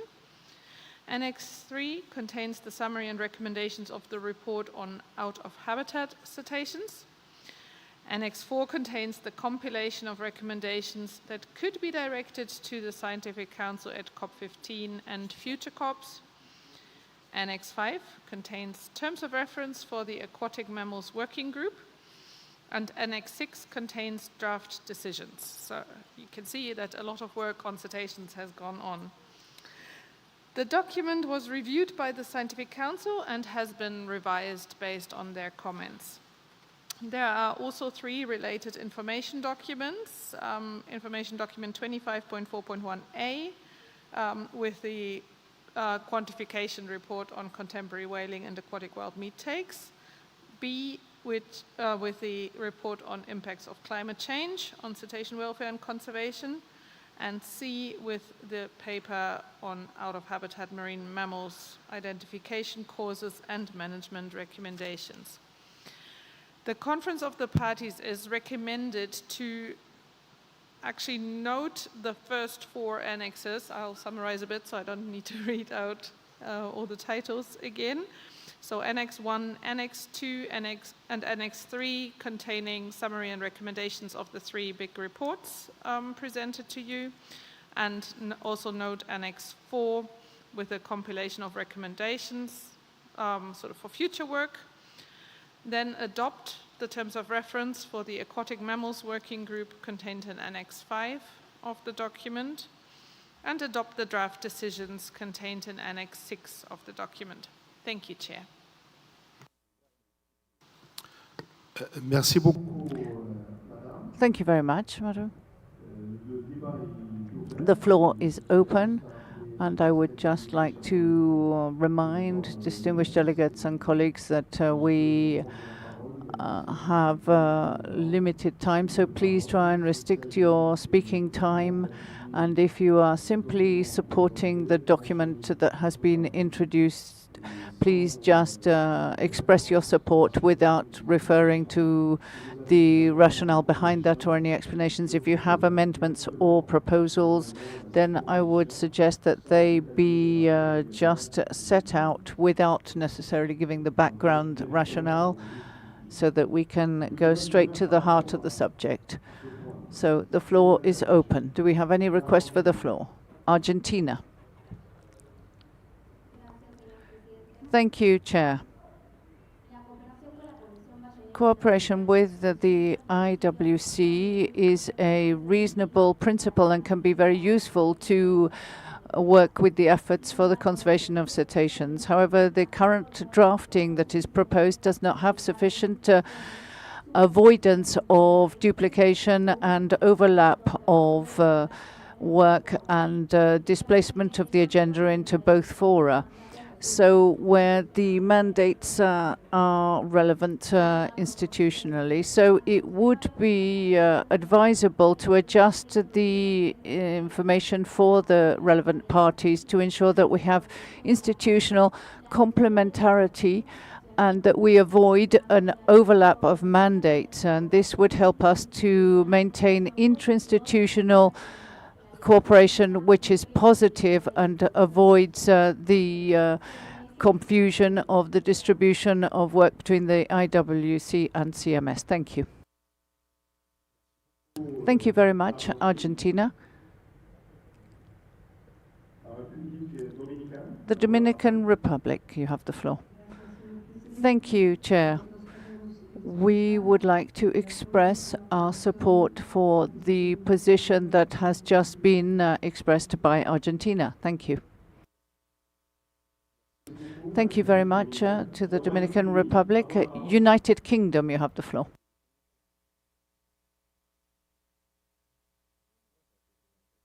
Supports the adoption of the draft decisions proposed in Annex 6, including the suggested amendments from Scientific Council. Noting your request to be brief, we would just like to highlight particularly the inclusion of Decision 15.cc small b to investigate development of a joint work program with the IWC. As Argentina has noted, the IWC and CMS share multiple thematic priorities, and their respective resolutions consistently reinforce and complement one another. As chair of the IWC Conservation Committee, we're lucky to see firsthand the excellent collaboration already taking place between the two organizations. For the governing and scientific bodies and for parties engaged in both fora, we see this as an opportunity to build on that existing work, harmonizing our efforts to deliver the most resource-effective and impactful actions for cetaceans across their ranges. Thank you.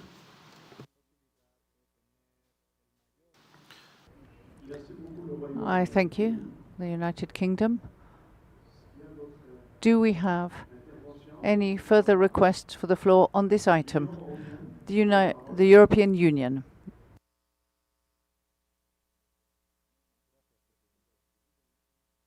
States take note of the report on the implementation of COP14 decisions and the resolution on conservation priorities for cetaceans, and acknowledge the progress reported across the various thematic areas covered by the document.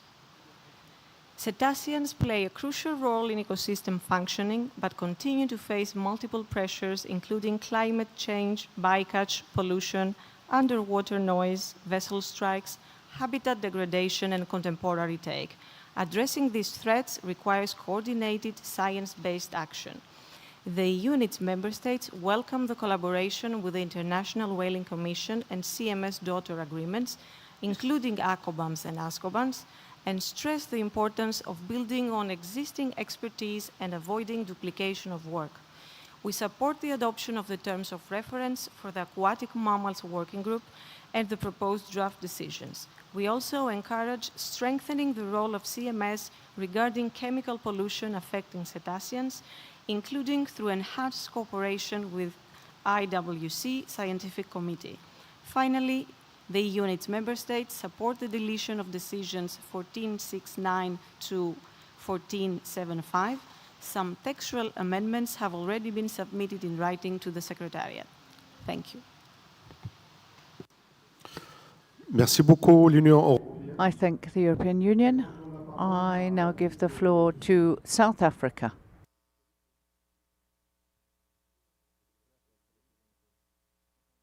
We will just pick on critical elements. We welcome the comprehensive report on the conservation priorities for cetaceans, document 2541, and commends the Secretariat for identifying the critical stresses facing these migratory marine mammals. As a range state to numerous cetacean species, South Africa views the protection of these animals not only as a biodiversity imperative, but a pillar for us sustainable blue economy. In line with our national priorities and international commitments, we will reflect on our experience in terms of how we apply some of the concepts, including marine spatial planning and protected areas, mitigating anthropogenic noise, bycatch and gear interaction, climate change resilience. Finally, South Africa supports the draft resolution and encourages the Secretariat to support capacity building, data sharing, and technology sharing. For South-to-South nations to implement these priorities effectively, we require collaborative frameworks that support long-term monitoring and enforcement. Thank you. Merci infiniment. Thank you very much, South Africa. That was the last request for the floor on my list. So, dear delegates and participants, in the light of the exchanges that we have heard in the room, it would seem that the issue should be explored in greater depth within the working group. So the item will be transferred to the working group for further work. Thank you very much.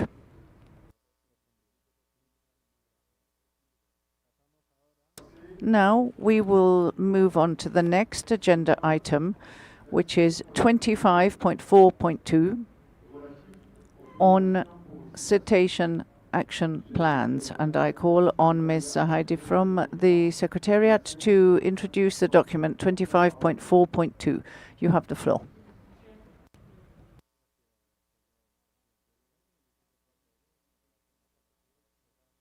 And the Scientific Council Aquatic Mammals Working Group. And it has not yet been discussed in the Aquatic Working Group, so this is our first discussion of it. The document contains 4 annexes. Annex 1 contains the summary and analysis of the implementation reports for the action plan for the protection and conservation of South Atlantic whales. Annex 2 contains the summary and analysis of the implementation reports for the single species action plan for the Atlantic humpback dolphin.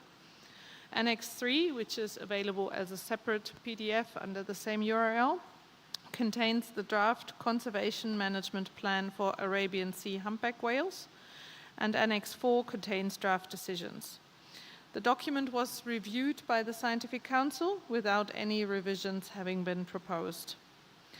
There are also 2 related information documents. Information document 25.4.2a, which contains the analysis of implementation reports for the action plan for the protection and conservation of South Atlantic whales, and B, which contains the analysis of implementation reports for the single species action plan for the Atlantic humpback dolphin.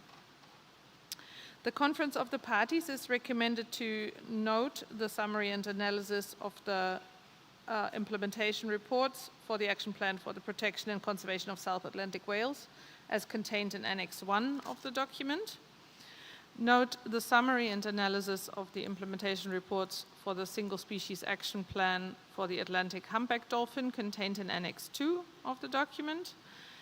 Endorse the conservation and management plan for Arabian Sea humpback whales contained in Annex 3 of the document, and adopt the draft decisions contained in Annex 4 of the document. Thank you, Chair. Merci. Thank you very much. The floor is open on this agenda item on citation action plans.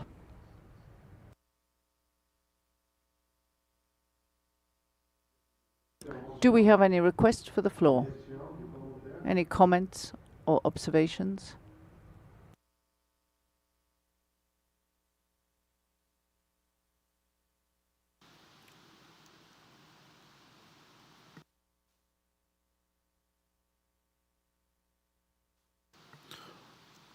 Je vois pas de... I do not see any request for the floor. So, is the committee in favor of sending the document as set out to the COP for final adoption? I see no objections, so it is decided the document shall be sent to the COP plenary for adoption. Thank you very much to everyone. We will now continue with our agenda. And I now invite you to start on item 25.5 on marine turtles. And I would invite Ms. Heidi from the Secretariat to introduce document 25.5.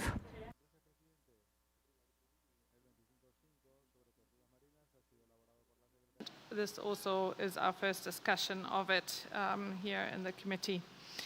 The document contains 4 annexes. Annex 1 contains the report on relevant scientific information on conservation and threats to post-hatchling sea turtles. Annex 2 contains recommendations for the conservation of sea turtles through appropriate beach protection measures in the face of climate change. Annex 3 contains the summary and analysis of the implementation reports for the Single Species Action Plan for the hawksbill turtle. And Annex 4 contains draft decisions. The document was reviewed by the Scientific Council and has an addendum where the Scientific Council's comments and recommendations to the COP are provided.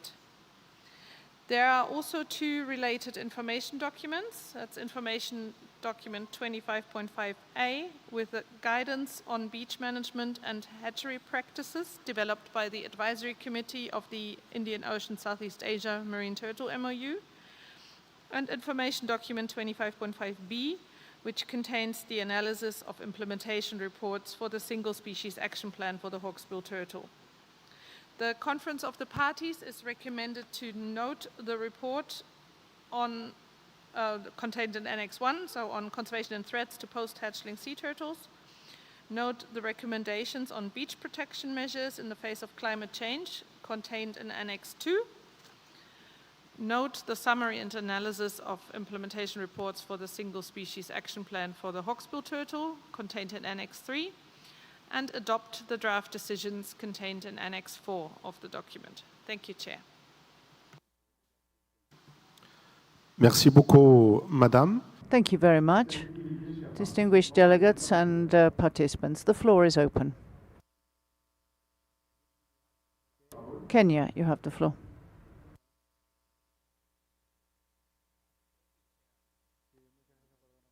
Welcomes the report under agenda item 25.5 and expresses its appreciation to the Secretariat for the comprehensive update on the conservation status of marine turtles and progress in the implementation of actions adopted at CMS COP15. Kenya notes the importance of ongoing work under CMS marine turtle instruments, particularly the Indian Ocean and Southeast Asia Memorandum of Understanding, which remains highly relevant to the Western Indian Ocean region and acknowledges the progress achieved in improving the conservation status of several populations, while noting with concern the persistent threats posed by fisheries bycatch, climate change, coastal development, pollution, and habitat degradation, as well as the need for further research on vulnerable early life stages. Kenya supports the strengthening of protection and management of nesting beaches through ecosystem-based approaches and emphasizes on the importance of enhanced cooperation, improved reporting, and increased technical and financial support to facilitate effective implementation of conservation measures, including the hawksbill turtle Single Species Action Plan. Kenya, however, expresses reservations regarding the decisions directed to non-party range states, noting that such states cannot be obligated to undertake actions, and reaffirms its commitment to marine turtle conservation and to continued regional and international cooperation while supporting the recommendations contained in the document. Thank you. Merci beaucoup, le Kenya. Thank you very much, Kenya. Australia, you have the floor.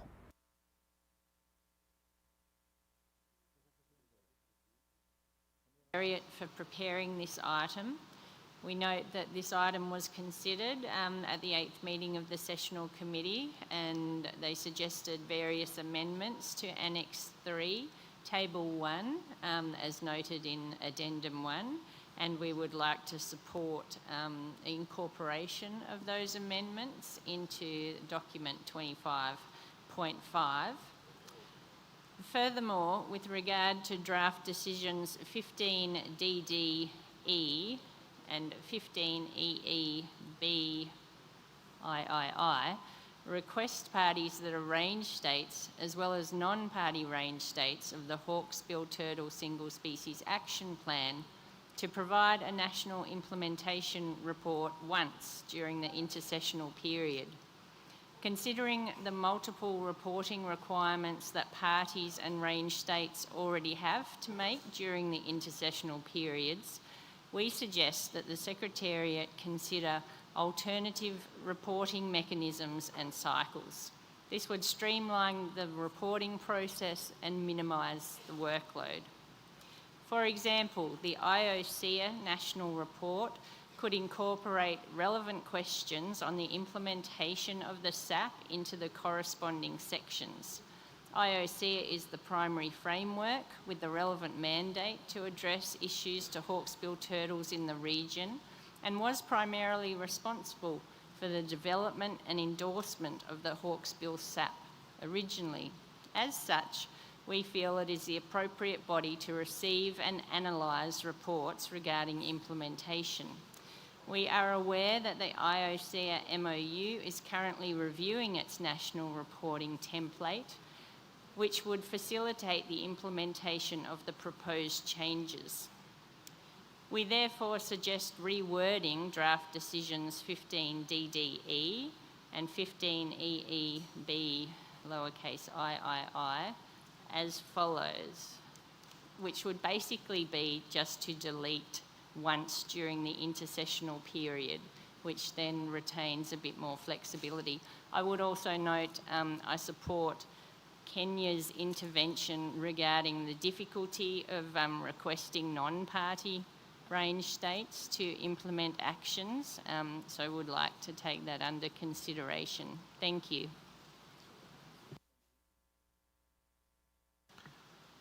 Merci beaucoup, Madame. Thank you very much. New Zealand, you have the floor.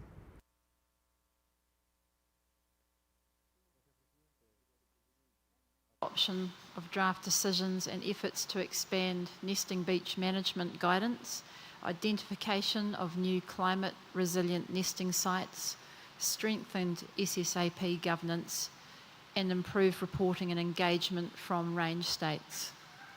We are a range state for hawksbill sea turtles, however they do not nest in New Zealand, and as a vagrant species we only see small numbers of them each year. There is no trade or trafficking of this species, and there is also low bycatch in our commercial fisheries. New Zealand reiterates our support of the Blue Corridors initiative, as previously mentioned under Agenda Item 25.3.1. We provided a progress report on the SSAP for hawksbills and were one of only 8 range states out of 33 to do so. We express our disappointment at the low response rate on this important matter and would like to encourage greater engagement by range states. We support Australia's recommendations around reporting requirements. Thank you, Chair.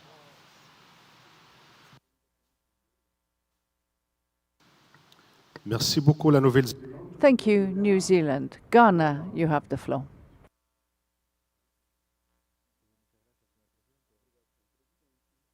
Strong support for the document on the conservation of marine turtles. Marine turtles, as a matter of fact, are of immense ecological, cultural, and socioeconomic importance to Ghana and the wider West African sub-region. Our coastal and marine ecosystems provide critical nesting and foraging habitat for several migratory marine turtle species. However, these species continue to face significant threats, including bycatch in fisheries, habitat degradation, coastal development, marine pollution, particularly plastics, and the impact of climate change. Mr. Chair, Ghana has taken steps at the national level to strengthen the protection of marine turtles through policy, legislation, and community engagement.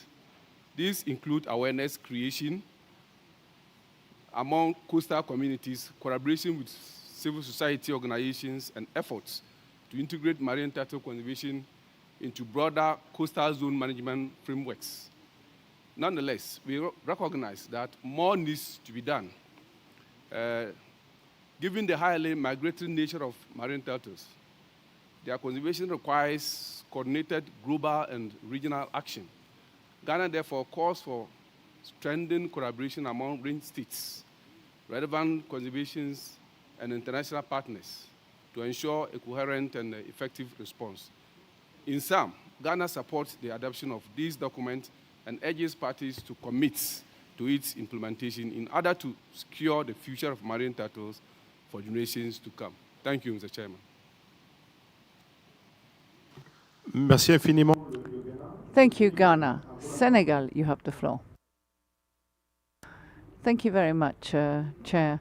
Senegal would like to reaffirm its commitment to the conservation of marine turtles, and we support very firmly these draft decisions. We have set in place an important conservation program for marine turtles. This year, for example, 41 nests were followed with a total of 4,600 eggs, and we were able to provide them with security, and we were able to follow the turtles up until their arrival at the sea.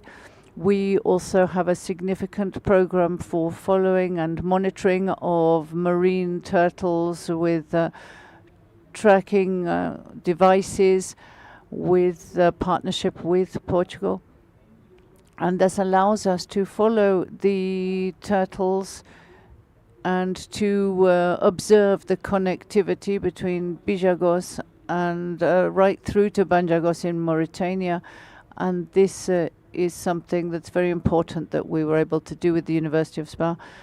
And this gives us the opportunity to see what is happening to the turtles in two significant sites in Senegal.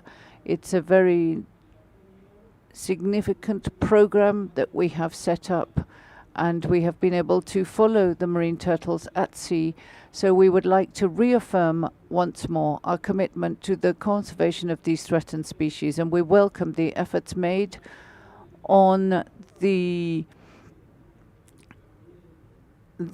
turtles in the Atlantic Ocean, and we would like to speak to the Secretary on the subject of the Memorandum of Understanding. At the Dakar meeting, we agreed with the Secretariat that we would relaunch the Secretariat of that MOU along with the Abidjan Agreement. And since then, we haven't moved on with that, but maybe we will need to relaunch this process so that we can protect the marine turtles of the Atlantic coast. Thank you very much, Senegal. The Dominican Republic, you have the floor. Thank you very much, Chair.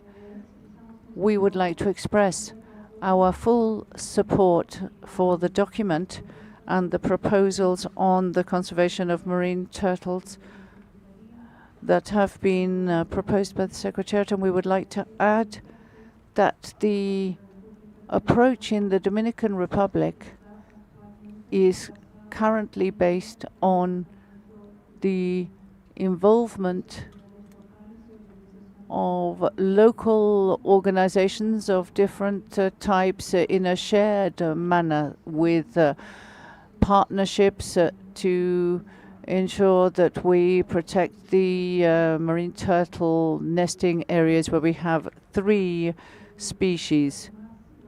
In addition, we work closely with the Inter-American Commission for Marine Turtles, which is an organization where we participate in working on proposals and impact assessments. And we would like to mention one impact that was not recorded up until now, but which for us has been very significant. That is the impact involved in contact with small vessels involved in tourism, and this can disturb their visits to the turtles' visits to our coasts. And we are, of course, willing to stand by and give any suggestions and to participate in any way possible in the work of the working group, the aquatic working group. Thank you. Thank you to the Dominican Republic. This was the last speaker on my list. Distinguished delegates, dear participants, following the discussions in the room on this item, I suggest that the Secretariat develop a conference room paper, which we shall consider at a later stage. Does the Committee of the Whole agree to this way forward? I see no objections. It is so decided. The Secretariat shall prepare a conference room paper, a CRP, on this item of the agenda, marine turtles. Distinguished delegates, dear participants, let us continue with our agenda, moving on to item 25.6.1 on freshwater fish. And I invite Ms. Andrea from the Secretariat to introduce document 25.6.1. You have the floor.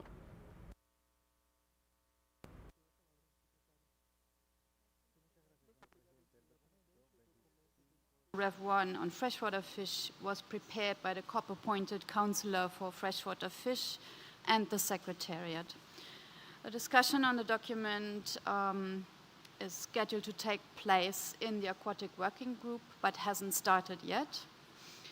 The document includes 5 different annexes. It's rather complex.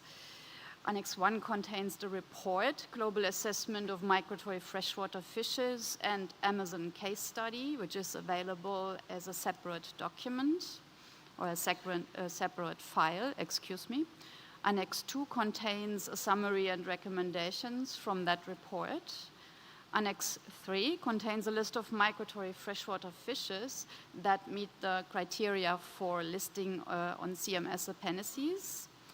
Annex 4 contains proposed amendments to Resolution 10.12 on migratory freshwater fish, and Annex 5 contains draft decisions.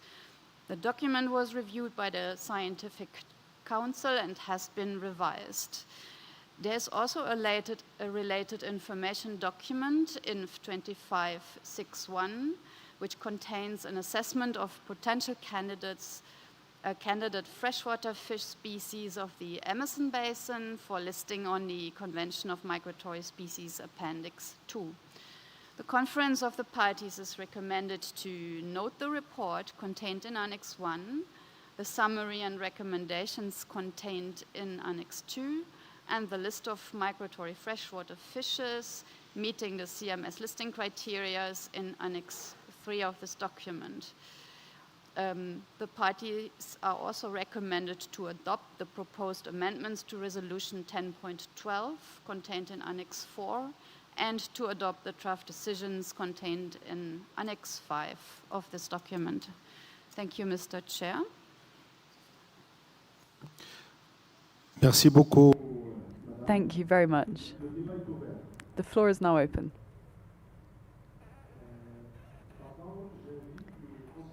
I invite the COP-appointed councillor to take the floor on this item.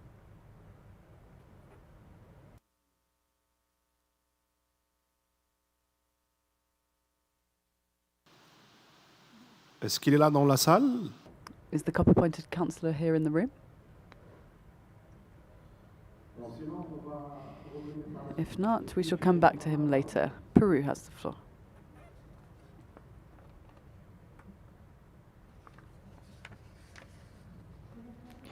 Good afternoon.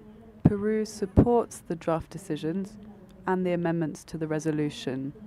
We highlight the studies undertaken in the Peruvian Amazon, which support the importance of ensuring the active participation of Peru in matters related to migratory species in continental waters. Thank you. Thank you. Uganda.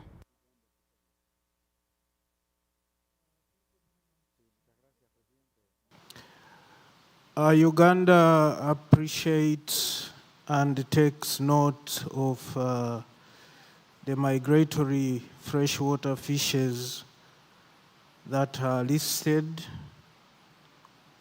as provided for in Annex 3 of Doc 25.6.1. Specifically, we do note that the species Anguilla bengalensis, Anguilla bicolor, and Anguilla mozambica are seen to be associated with Uganda's water bodies. However, the authorities in Uganda are greatly concerned about this observation, as none of these Anguilla species that are associated with Uganda have ever been recorded in Uganda's fresh waters. Uganda would therefore request that if the association of Uganda in the document is related to the presence of these species in its water bodies, then we would request that Uganda be deleted from this association in the document, because of the very fact that there is no record among the authorities in Uganda that have ever recorded the presence of these species in the fresh waters of Uganda. I submit, Chair. Merci beaucoup. Thank you, Uganda. Brazil has the floor.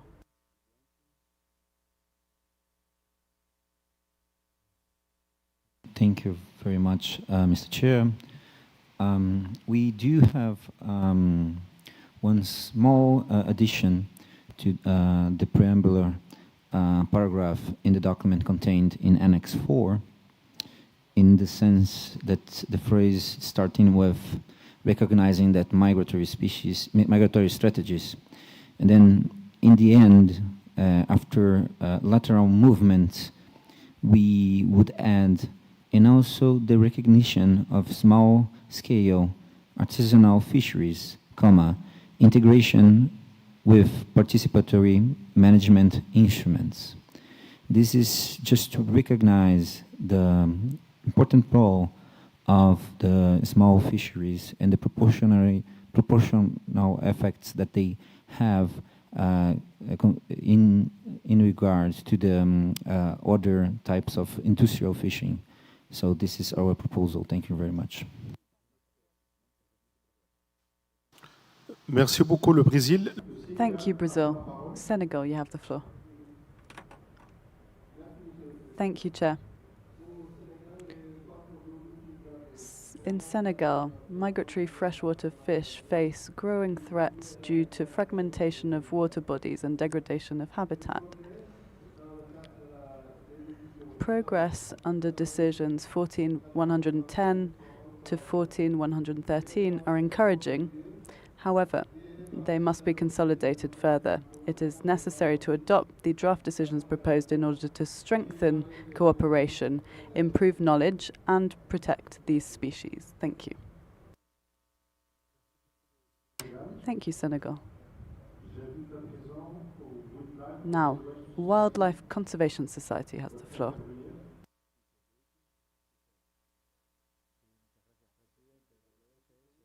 document and the tremendous work that went into it, and we strongly support the increased attention to the conservation of migratory freshwater fish and their habitats. We appreciate the interventions of Peru and Brazil and Senegal. I personally recall many CMS COPs. Everyone agreed more needs to be done for freshwater fish, and it's finally really happening. We support the recommendations of the document, including in particular the focus on technical, governance, and expert support, scientific priorities, and coordination with other conventions and partners. We, of course, recommend adoption of the draft amendments to the resolution and the decisions.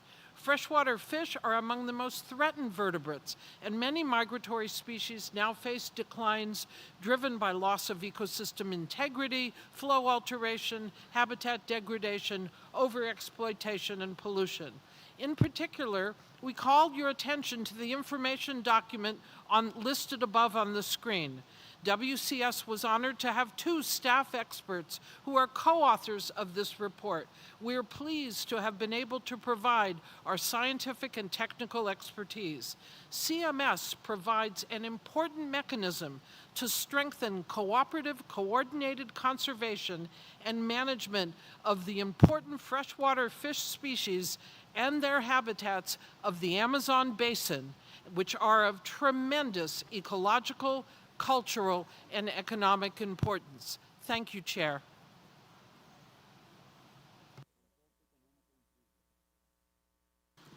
Merci beaucoup. I thank you. The European Union, you have the floor.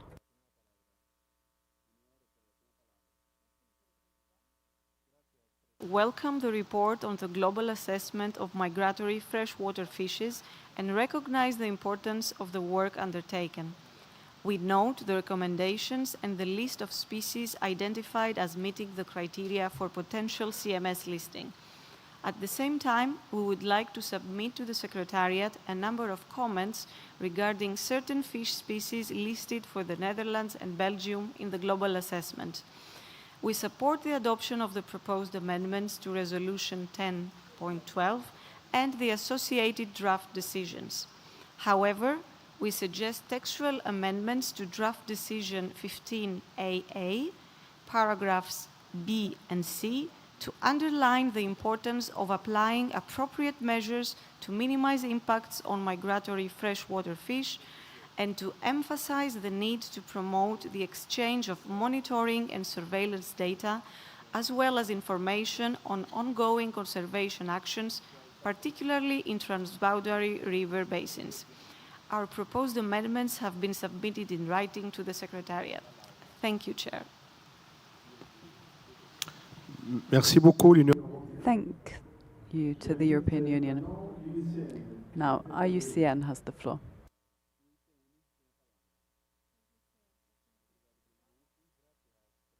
Freshwater fishes clearly highlights the scale and urgency of the decline of species inhabiting freshwater ecosystems. It shows that the freshwater migratory fishes are undergoing severe population declines, despite representing some of the longest and most important animal migrations on Earth. We strongly welcome the recognition of rivers as essential migratory corridors in this document, and the need to strengthen the inclusion of migratory freshwater fishes in the CMS appendixes. Maintaining rivers in a free-flowing condition and protecting their connections to floodplains will be critical for feeding, spawning, and nursery habitats for many of these species. We also encourage parties to consider the full natural flow regime of rivers, including the magnitude, timing, duration, and variability of flows on which freshwater species depend. Effective river management is essential in the context of climate change adaptation. As recognized in the UNFCCC Global Stocktake and the Global Biodiversity Framework, sustainable management of rivers and inland fisheries is not only a conservation issue, but also fundamental for food security, livelihoods, and the long-term resilience of freshwater ecosystems. The development of dams and other infrastructure for hydropower, water storage, and flow modification continues to represent one of the most significant threats to freshwater connectivity and migratory species. We strongly support the recommendations that planning and policy development for such infrastructure, which should be informed at the earliest possible stage by strategic environmental assessment and by the best available scientific knowledge, including the need to maintain ecological connectivity and protect critical habitats. The challenge of meeting climate and energy goals while also protecting rivers may appear significant. However, there is growing evidence that this can be achieved, particularly when planning is carried out at the scale of river basins and energy systems, rather than at the level of individual projects. We encourage the further development and application of system-scale approaches to river and energy planning. Finally, the global assessments of migratory freshwater species provide an essential scientific foundation for identifying the rivers and habitats most in need of conservation action.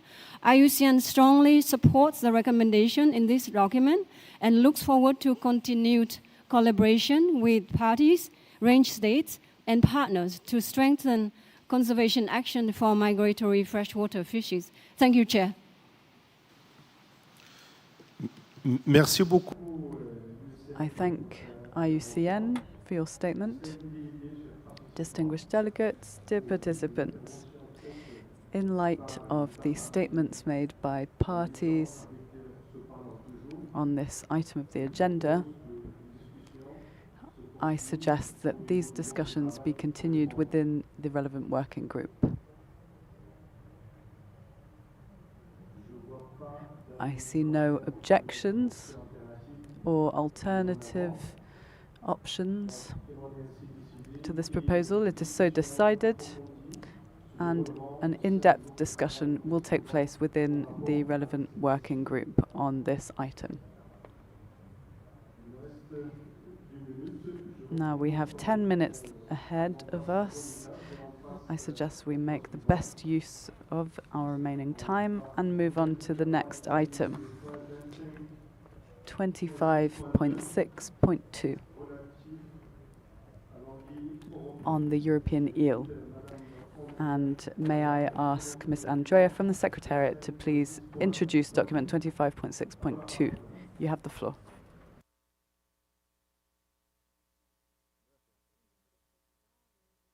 6.2 on the European eel was prepared by the Secretariat.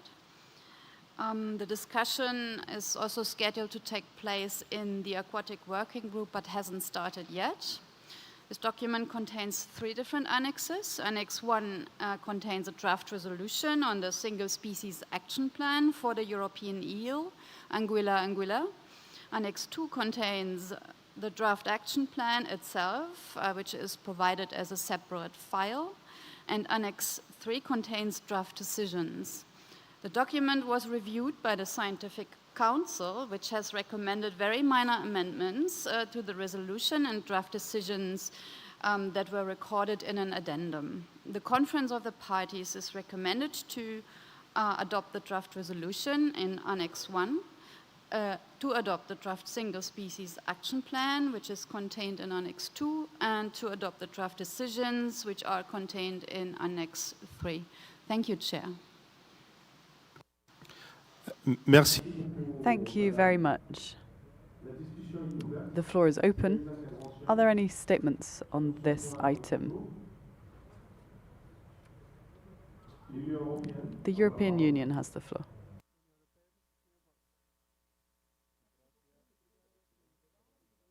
EU and the member states and its member states support the proposed draft decision and the proposed draft single species action plan.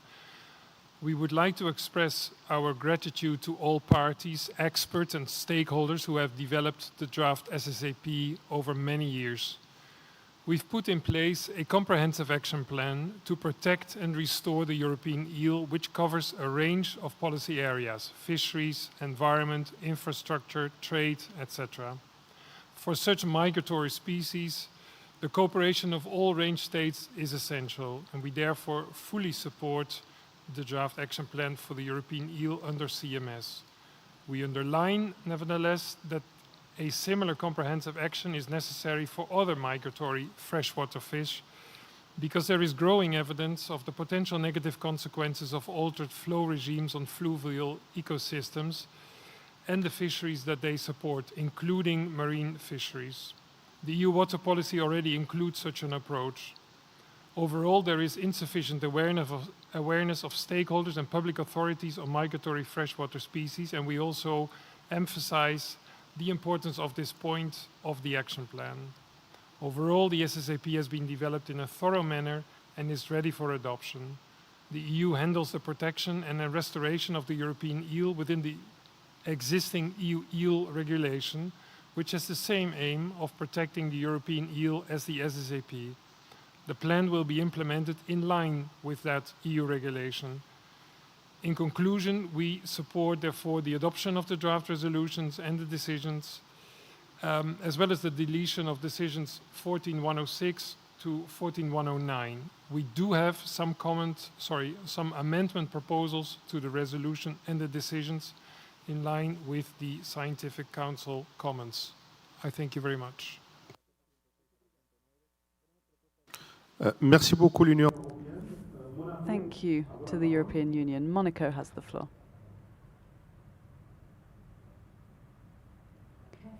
Thank you, Chair. Monaco wishes to thank the Secretariat for this document, and we fully support the adoption of this action plan for the European eel. This action plan is the result of a long-standing commitment under the CMS since the species was listed on Appendix 2 in Quito. We are delighted to see that this action plan, if adopted, will enable us to have a concrete framework to strengthen coordination among range states and to improve a collective response to the many threats that weigh on this species. Thank you very much. Thank you, Monaco. Are there any further requests for the floor?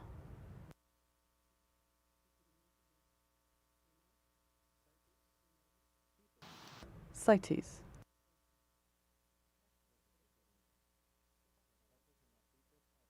Trade, conservation and management of ungulate eel species at CITES COP15.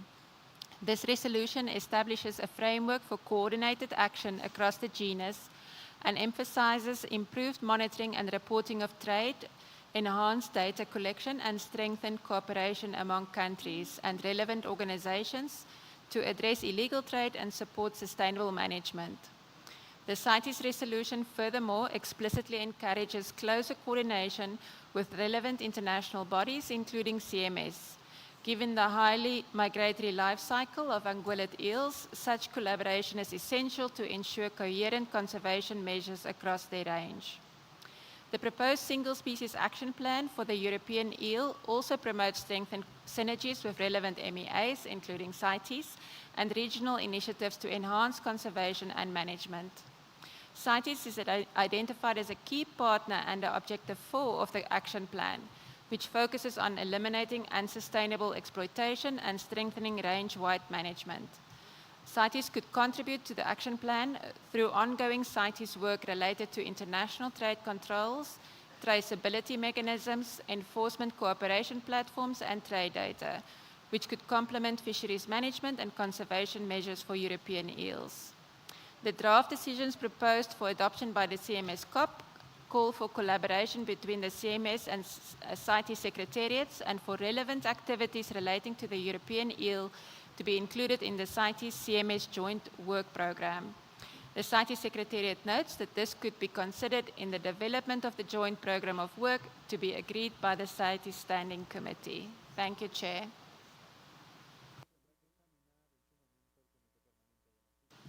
Merci beaucoup.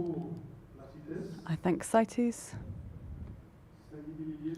Distinguished delegates, dear participants, I see no further requests for the floor on this item. And in light of the discussions, the Secretariat shall prepare a conference room paper, a CRP, incorporating the amendments that have been tabled, and we shall come back to the CRP at a later stage. I see no objections or alternative proposals. It is so decided. A CRP shall be prepared on this item. Distinguished delegates, dear participants, we have just a few minutes left.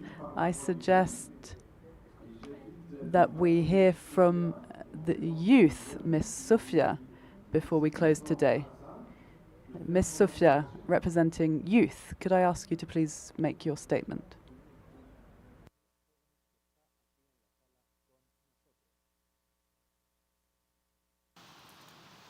Good evening.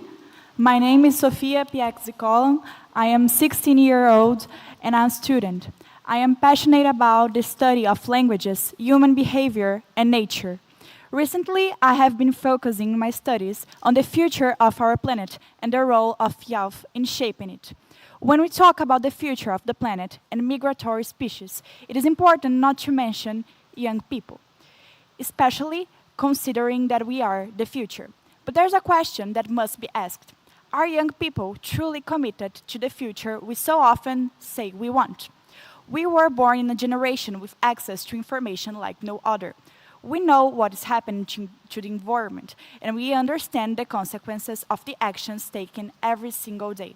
And yet, too often, we choose indifference, not because a lack of ability, but because a lack of awareness, clear priorities, and most important, support. And that's deeply concerning, because the future is not something distant. Is it being built now through our daily choices, through the actions we take or fail to take? But I am not here to criticize young people who do not know where to begin. I am here to make an invitation to every nation present here today, to reflect on the future and on whose hands you are placing it. So I ask you, are you truly honoring the commitment that by taking on environmental agendas, you also made to those from whom you are shaping the world? Youth inclusion in public policy, it's not just about being heard. It is about having real influence. It means being able to actively participate in decisions making. From local councils to global forums, it means ensuring that young voices are not only present, but truly considered. We are not just the future, we are the present. And if the decisions made today will shape our lives tomorrow, then young people must have a seat at the table. I'm also here to remind you that youth holds immense power to drive changes. This generation born in the information era is more than capable of turning knowledge into action, of moving from words to practice. What's often missing is not willingness, but direction and space to grow. Therefore, our role is not only to hold young people accountable, but to inspire, educate, and create opportunities for them to become protagonists of this change. Because if young people truly commit, if nations commit to creating space for them in the international arena, we will not only imagine a better future, we will build it. One day, each of you sitting in these chairs will pass them on to someone who might be learning how to read right now.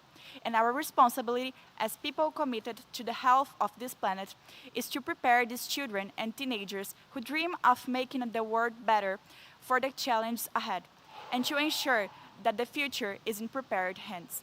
That is what our planet needs, and it needs it now. Thank you.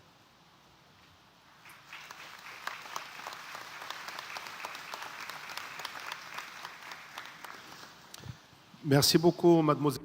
Thank you very much, Ms. Sofia, for your message and for the leadership that you have represented. It's true that youth is essential. You are going to take up the reins on what we have done and you will continue working with what we have done or not done.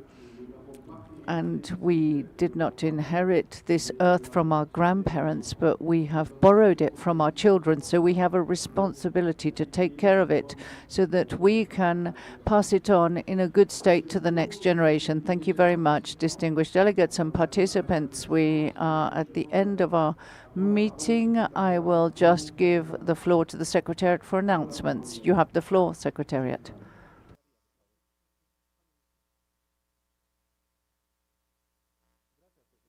So again, we have the Bureau meeting right after now in the Arihana room, just over here. We have the Budget Working Group in the Prima Matuba room from 18:15 onwards. We have the Aquatic Working Group in the Pintado room from 18:30. Avian in the Albatross room from 18:15. And we have Terrestrial in the Onca Pintado room from 18:15. So it's only the aquatic that is starting later at 18:30. Cross-cutting working group, the Pantanal room from 2000 hours onwards, discussing item 28.9, cumulative effects. And finally, I'd just like to remind you of the CRPs that I read out earlier this afternoon. They're on the screen again now. We will be discussing these first thing in the morning. Other CRPs will come online and they will be discussed in the afternoon tomorrow. Thank you very much. Have a lovely evening. Merci beaucoup. Thank you very much, Ms. Melanie, and dear delegates and participants. Thank you so much for your commitment. And I adjourn today's session and look forward to seeing you tomorrow. Thank you.